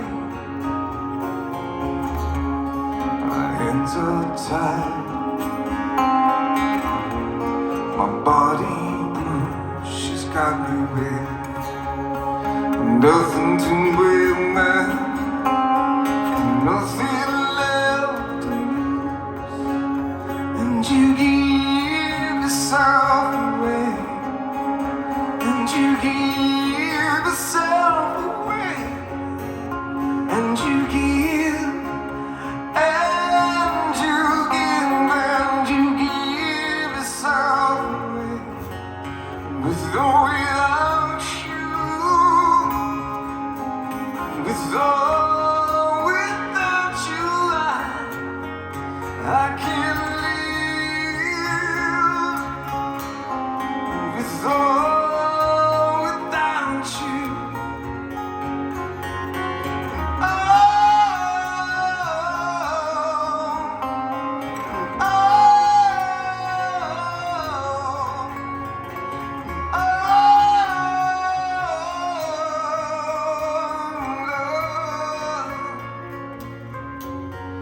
with or without you.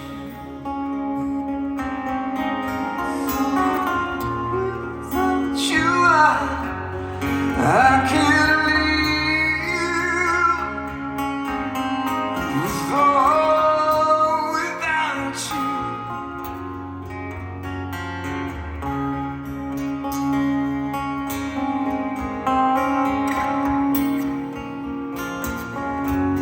My hands are tied,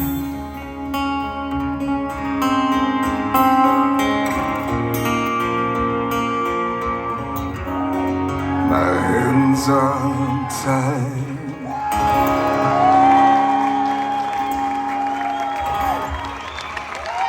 Thank you. I gotta fucking follow Bono.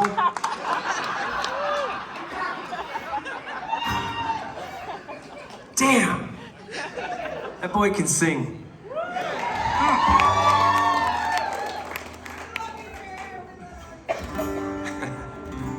We love you too. And we love all of you. So I don't have a karaoke fear, but do you ever go to like the amusement parks where they have you can go in and film yourself singing a song, like a video or all that? You know what I'm talking about? Does that still happen?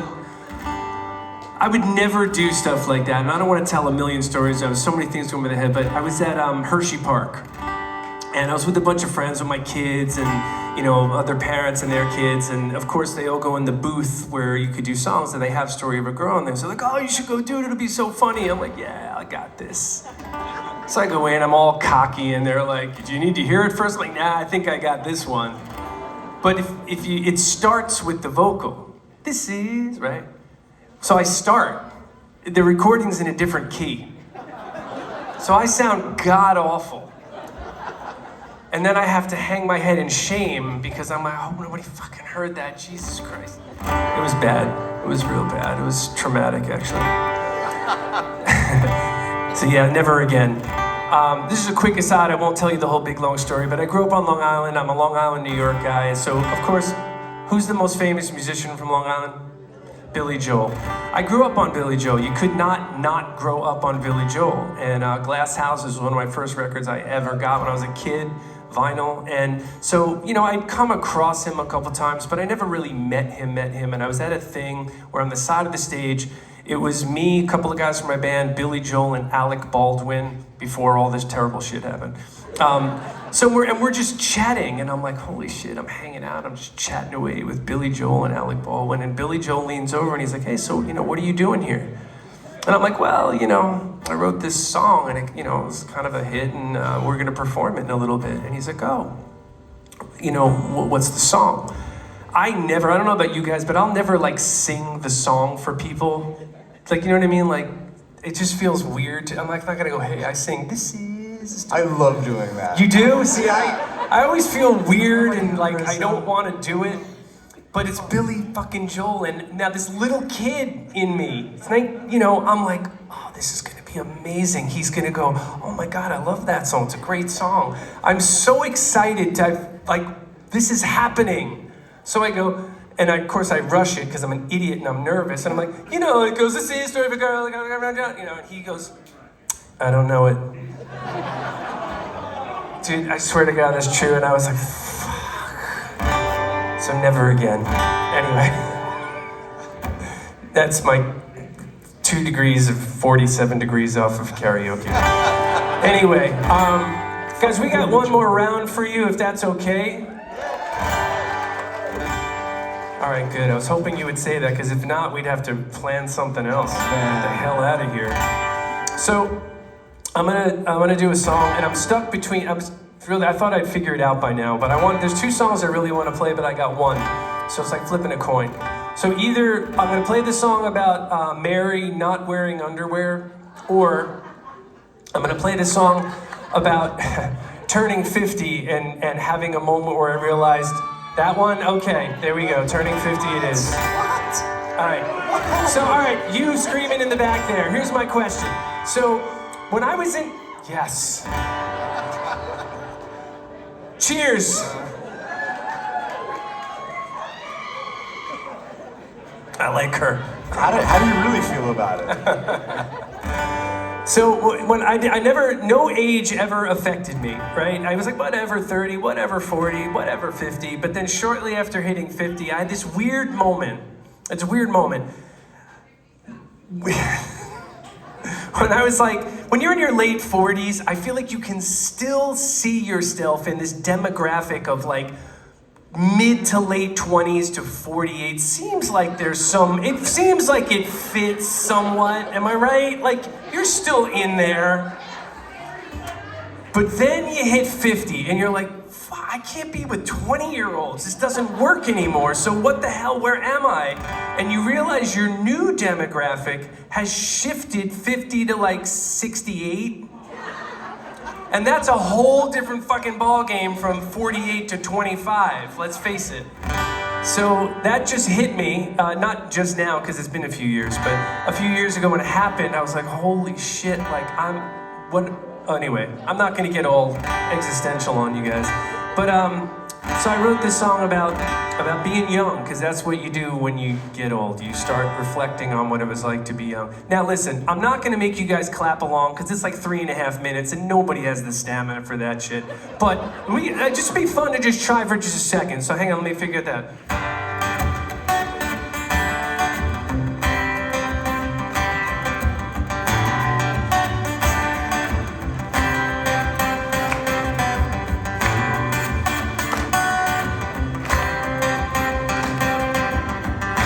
Just for like 30 seconds it'd be cool, and then you can give up. So middle of summer, we're falling in love and it's alright. The sunlight at noon fading into the moon, we got all night. We're more than we need and we're more than we want. Your hands are all over me, August is hot. It's good to be young in the summer, it's good to be young. So middle of summer, time is suspended in midair. Days and the nights in the circle of life lay your heart bare.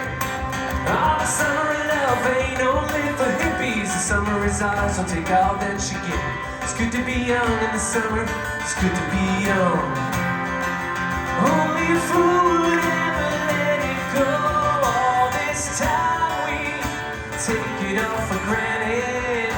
All this time means nothing when it's handed out for free. Well, that ain't true, and someday we'll see. Cause all this time ain't time enough for me. Cause all this time ain't time enough for you and me, yeah.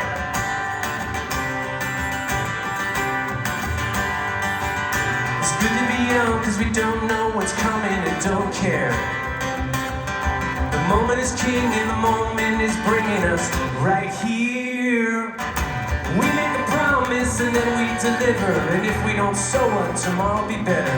It's good to be young and alive, it's good to be young. Only a fool would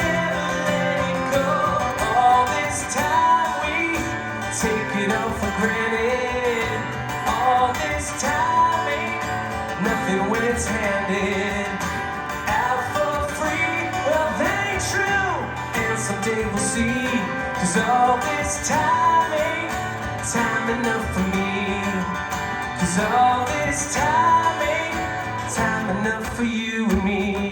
When we're old, we'll sit by the fire and warm our bones in the silence of the night.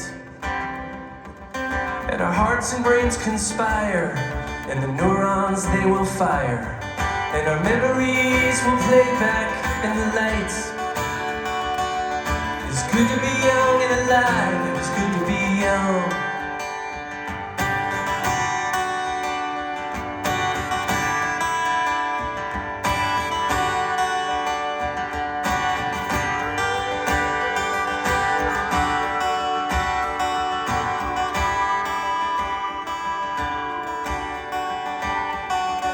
It's good to be young, 'cause we don't know what's coming and don't care. The moment is king and the moment is bringing us right here. We make a promise and then we deliver, and if we don't fuck it, tomorrow'll be better. It's good to be young and alive. It's good to be young. And the memories never let you go. All this time we take it all for granted. 'Cause all this time means nothing when it's handed out for free. Well, that ain't true, and someday we'll see. 'Cause all this time ain't time enough for me. Yeah. 'Cause all this time ain't time enough for you and me.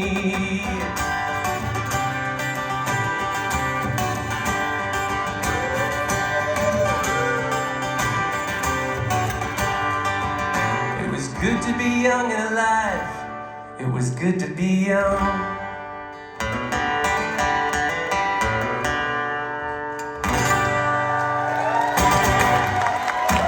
Turning 50.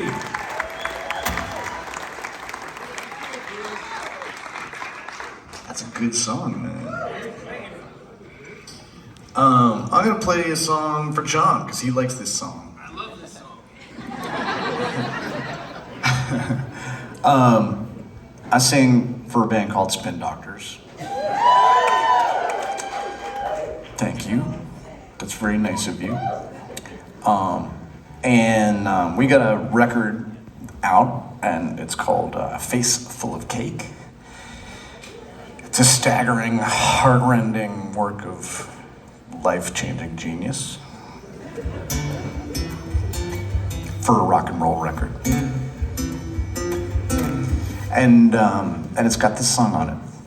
Did I say that it was a staggering, heart-rending work of genius? Like out of my mouth? I don't know if that's true. It's pretty good. But it's a good record.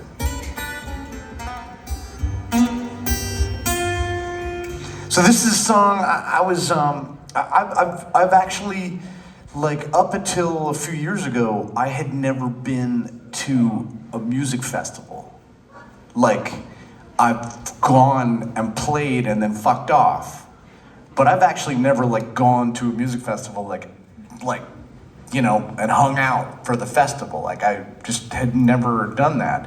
And I got some friends in Spain who I've known forever, and they bought this piece of land and they do a music festival there.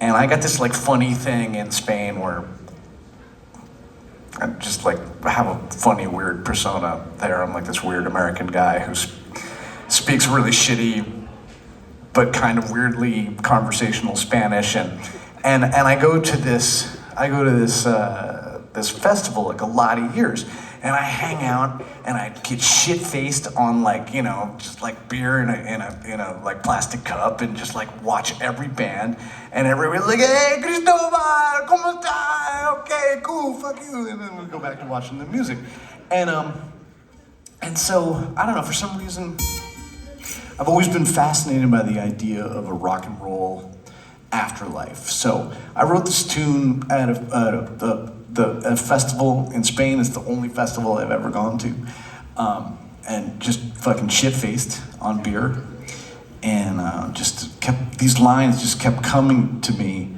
and I was just writing them down on like a scrap of paper, and this is the song. It's called Rock and Roll Heaven.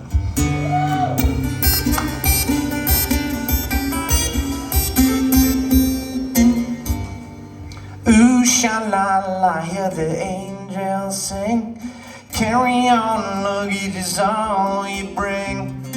Ooh, sha-la-la, hear the angels sing. Carry on, luggage is all you bring. Buddy Holly's waiting with a highball and a grin to show you each room of the motel you're in. There's fine records on every shelf, and the guitar strings all change themselves. There's a place in the sky where the beer stays cold, the mics are new and the guitars are old. The amps go up to 11 and rock and roll heaven.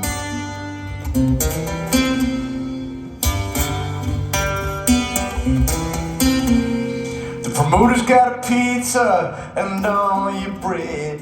Every Zeppelin is made of lead. There's breakfast all day in every town, and every damn seat in the van goes down.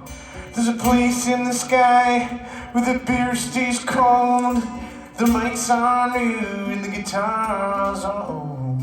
The amps go up to 11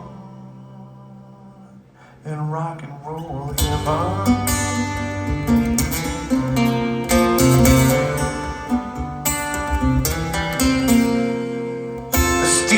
Made of mahogany boards. You only need to know 3 chords. There's a Chevy at the levee, light strings sound heavy. You cure the summertime blues, 20 flights up with Eddie. Ooh, sha-la-la, hear the angels sing. Carry on, luggage is all you bring. Ooh, sha-la-la, hear the angels sing. Chuck Berry singing my ding-a-ling. Ooh, sha-la-la. Ooh, sha-la-la. Ooh, sha-la-la. The amps go up to 11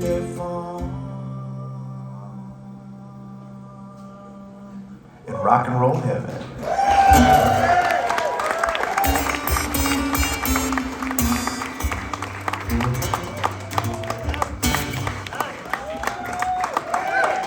Chris Barron.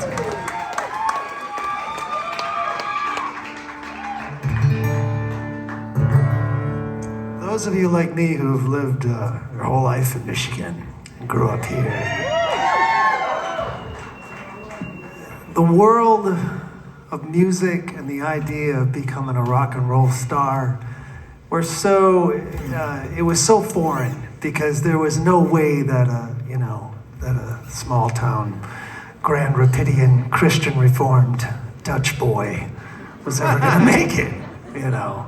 I started playing the Holiday Inn bars over on the west side of the state when I was 16, and there was that period in the 70s and early 80s where music was really great, and then there was a period in the late 80s where I was like, where's this going? Where's it going? To shit? Yeah.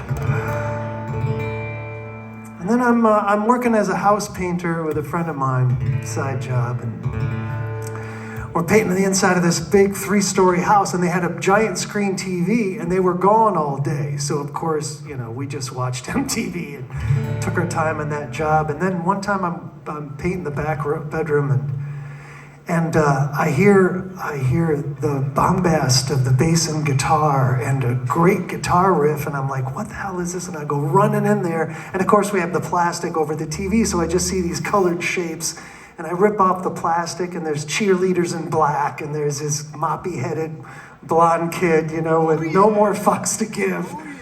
And I'm like, holy shit, what is this? And it wasn't but a few months later that I saw Pearl Jam's Alive video, and I was like, holy fuck, are things happening? Are they finally happening? And are they reaching Michigan? They were. was new inspiration. But I was waiting for something that was really kind of musical and weird still. I wanted that weirdness. I wanted to hear the odd chords, and I wanted to hear the Beatlesque melodies. And then this song came out and it blew me away.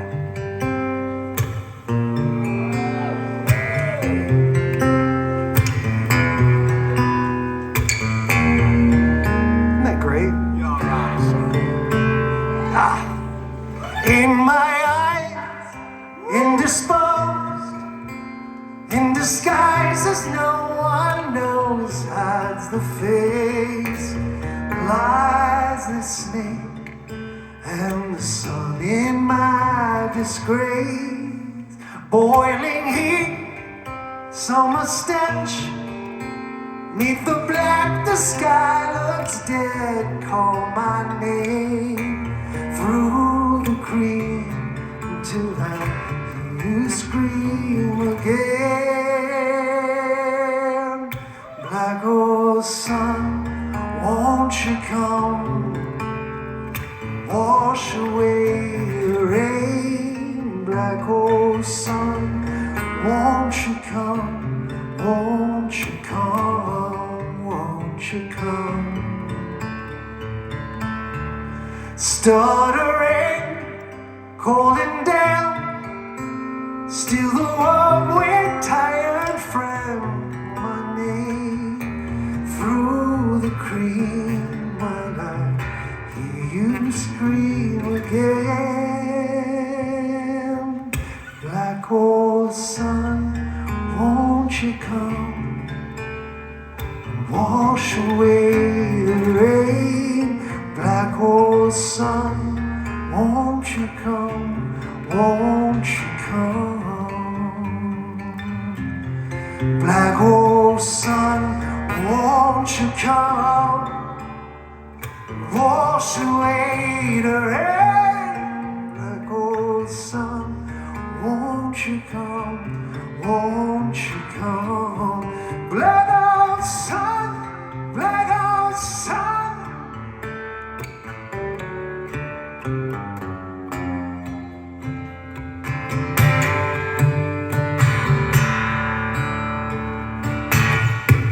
Hang my head, drown my fear, till you all just disappear. Let's sing it. Black old sun, won't you come, wash away the rain. Black old sun, won't you come, won't you come. Black old sun, won't you come, wash away the rain. Black old sun, won't you come, won't you come. Black old sun, black old sun, won't you come. Black old sun, black old sun.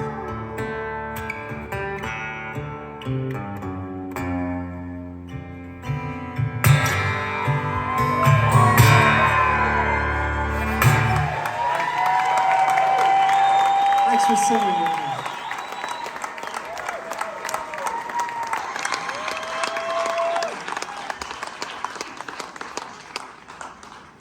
Wow. That was awesome. That was really good. Wow, brilliant. Let's see.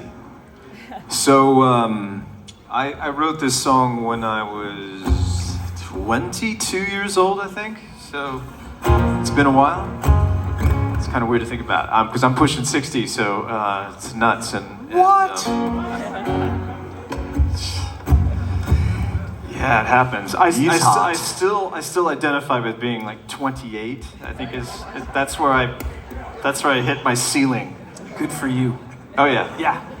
I'm the most ridiculous person in our household. I mean, because I have a recording studio at the house, and I'm always writing songs, and it's funny because I'll get a knock at the door, you know, from one of my sons, and it's like, Dad, yeah, Can you turn it down a little bit? Yep. So, anyway. But, and I, like I said, at the very beginning, I write a lot of songs, and I remember writing this one and thinking, oh, it was a pretty good song.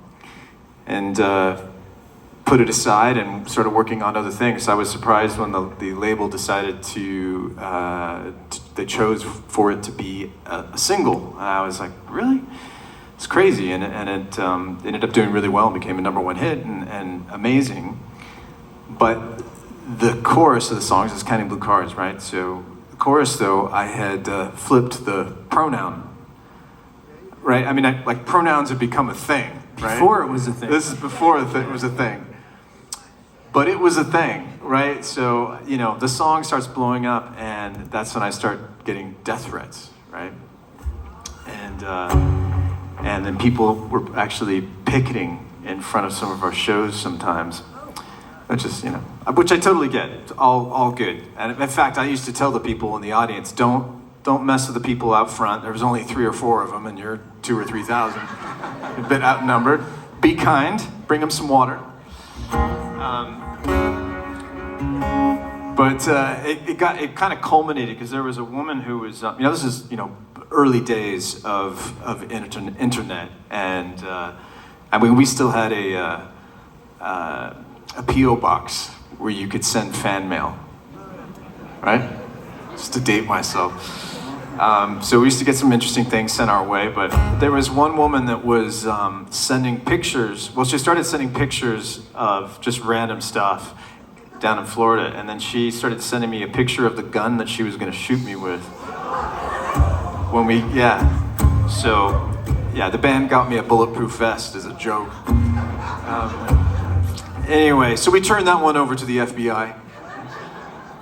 Never saw her again. Bless her socks. But it's crazy, I mean, you write songs, you don't think too much about it. I mean, I was such a young man, music has changed my life. I love music, and so it was weird to have something controversial actually happen out of it. It was kind of came out of nowhere. But all good, and I'm super, super grateful for the song because I've been singing it for 40 years now, so just about. Anyway, I will sing it for you now. It's Counting Blue Cars.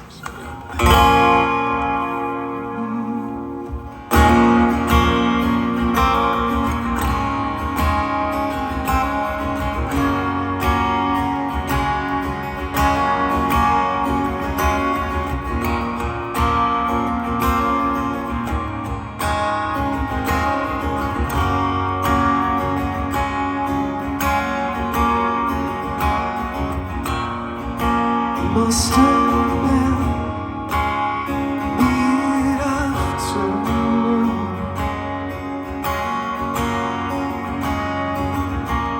'Cause I could tell by how far the giant shadow stretched out. He walked with the purpose in sneakers down the street. She had many questions like children often do. He said, tell me your thoughts on God.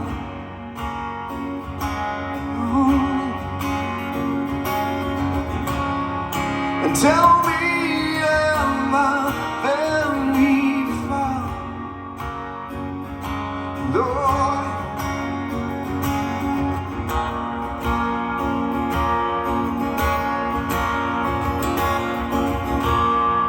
it must have been late afternoon. 'Cause on our way,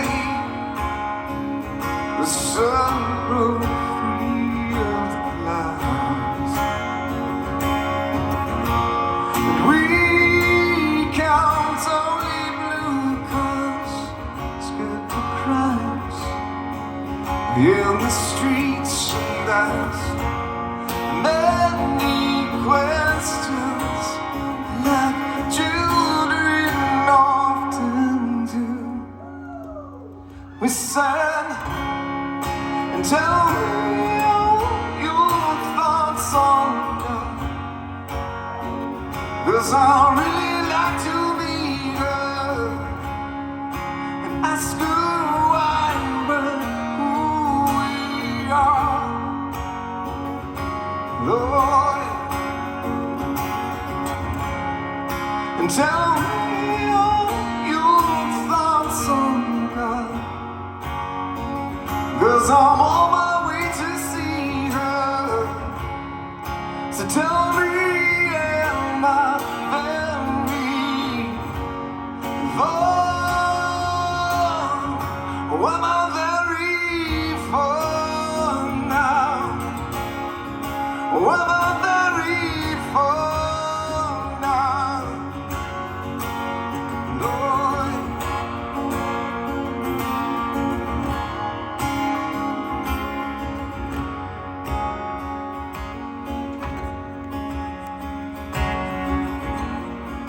It's getting cold, picked up the pace.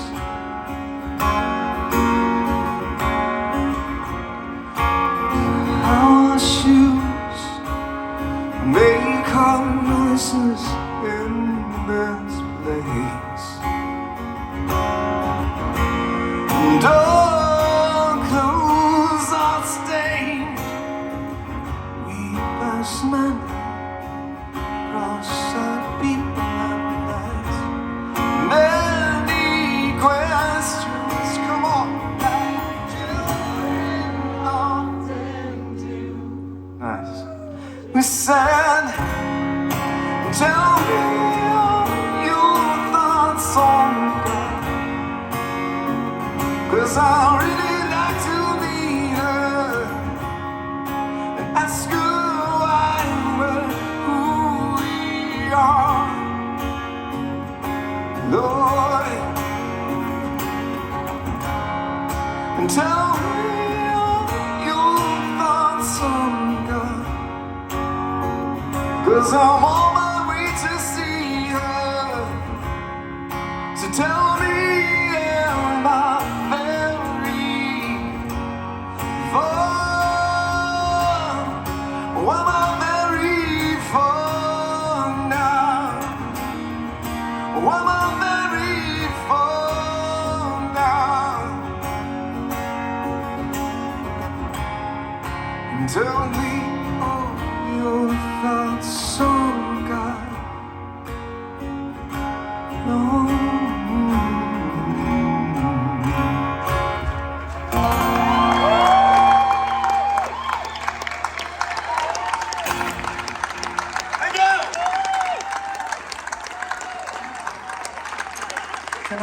Can I make a comment about this as a songwriter? Listen.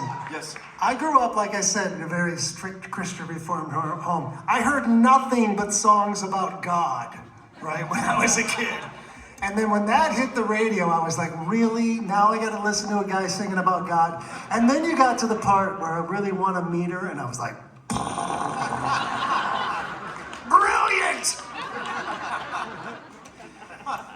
Yeah, well, you know, because I grew up in a, Christian family too, so, yeah. I mean, because like my grandfather thought I was completely out of my mind. He used to give my dad shit all the time and say, when I was little JR, when's JR gonna get his act together and, go back to school and do his thing? And my dad's trying to explain to him, no, Dad, he's doing really well. He was actually signed to a label, but my grandfather came from a whole different era. But funny enough, he used to watch, you guys will appreciate this, he used to watch, he and my grandmother would watch The Tonight Show, because they started back in the Carson days. Like every Friday night, they'd get out and do that. And I mean, it was a religion for him. Well, when Jay Leno kicked in, they were still watching it like a religion. Well, guess who's the musical guest one night?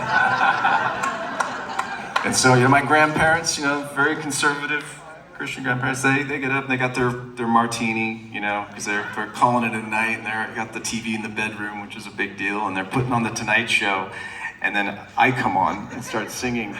My grandfather absolutely loses it. He's calling my dad, John, what the hell's going on? JR's on the Tonight Show. But from that point on, I was in his good graces. He was like, all right, it's okay. So we'll just pass by the fact that God is a woman. I'll let that slide.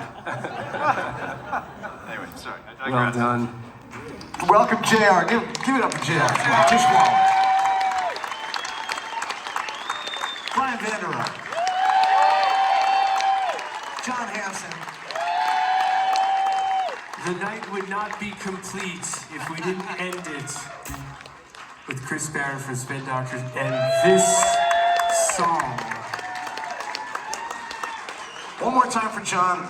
This is all John's idea. This is a popular concert form in Nashville with country acts, and it was John's idea to get some '90s guys together and some rock and roll guys together to do a thing like this. And I don't think it's really been done.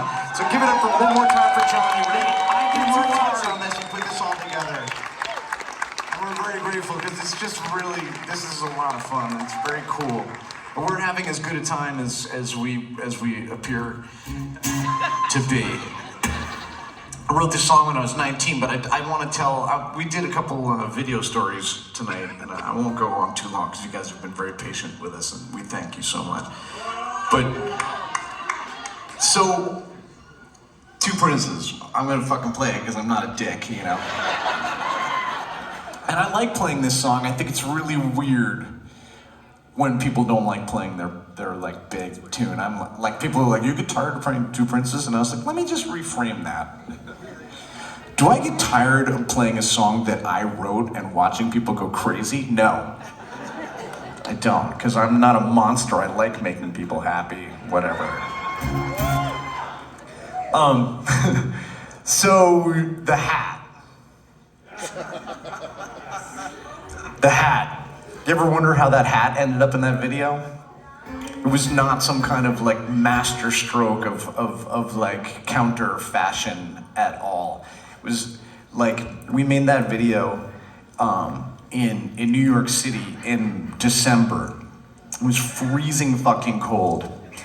And you know, we had like some wardrobe shit that we were sort of wearing in other parts of the video, but it was just really, really cold. And finally, we're doing, you know, the end of the video when the camera's like going around and around, that's a dolly shot. That was like 2/3 of the budget, renting that track for the thing to go around in, the little thing that the little cart that the camera is in. It was like, you know, $30,000 for that shot and like $8,000 for the rest of the video. So it's getting late, and if we go too late, the union guys are gonna charge us like another $100,000. So I go on, they're setting up this shot as fast as they can. I go on the hair and makeup truck, and ladies and gentlemen, it all happens in the hair and makeup truck. Get in there, and the hair and makeup lady, I mean, I'm like 20-nothing years old. I'm like this cute little Muppet guy, and I'm like really cold. And she's like, oh, you poor little guy. Here, take my sweater. So that sweater is the hair and makeup lady's sweater. Those gloves are like my ratty ass like gloves that I bought on the street for, you know, a couple bucks. And the hat was like this, you know, South American wool hat. It's actually a really nice wool. I still have it. And it cost me $6 because we were broke and we still hadn't made any money. So I'm sitting there, you know, kind of like trying to get warm. And Rich Murray, who directed the video, you know, comes and he bangs on the door. And he's like, get out here. It's time to do the shot. And I come out and he looks at me and he goes, what the fuck are you wearing? And I go, I'm cold. And he goes, just get in front of the camera. And that's how like maybe the most iconic look of the 90s. Maybe the most iconic look of the late 20th century. Maybe the most iconic look of all time. Anyway, it's definitely not the most iconic look of all time. But, you know, it was a look. And this is the song, it's called Two Princes.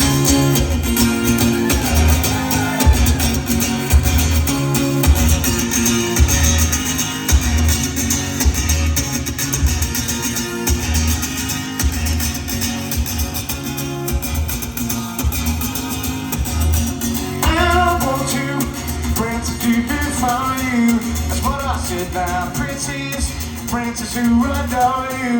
Let's go ahead now, put an ass, a diamond in his pockets, and that's a bread now. This one, he wants to fight you rockets, and in his head now.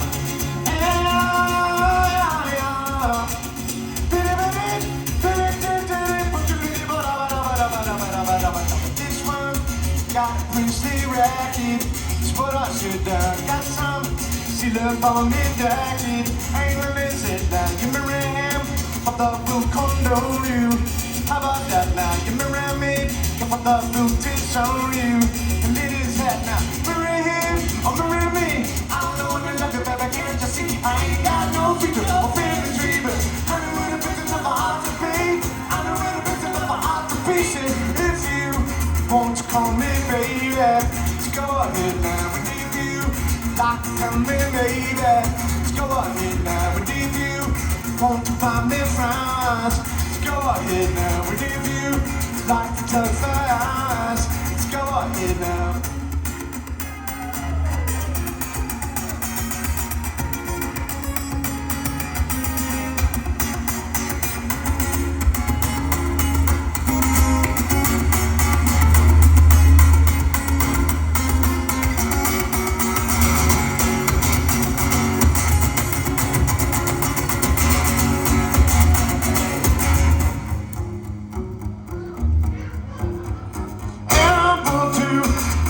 Deep before you, it's what I said now. Princess who adore you. So go ahead now, one this, I come under his pockets, and that's a bread now. This one, he wants to buy you rockets, hang on his head now.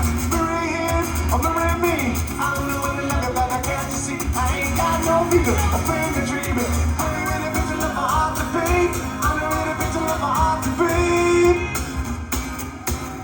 If you want to call me baby, what? Go ahead now. And if you like to tell me maybe, huh? Go ahead now. And if you want to buy me flowers, go ahead now. And if you like to talk for hours, go ahead now. And if you want to call me baby, and if you like to tell me maybe,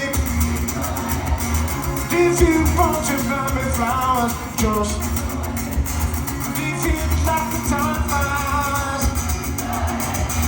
Oh, baby. Oh, just go ahead now. Oh, your majesty. Go forgive the king and marry me. Oh, come on, oh, come on, oh, come on, just go ahead now. Yeah. Go ahead.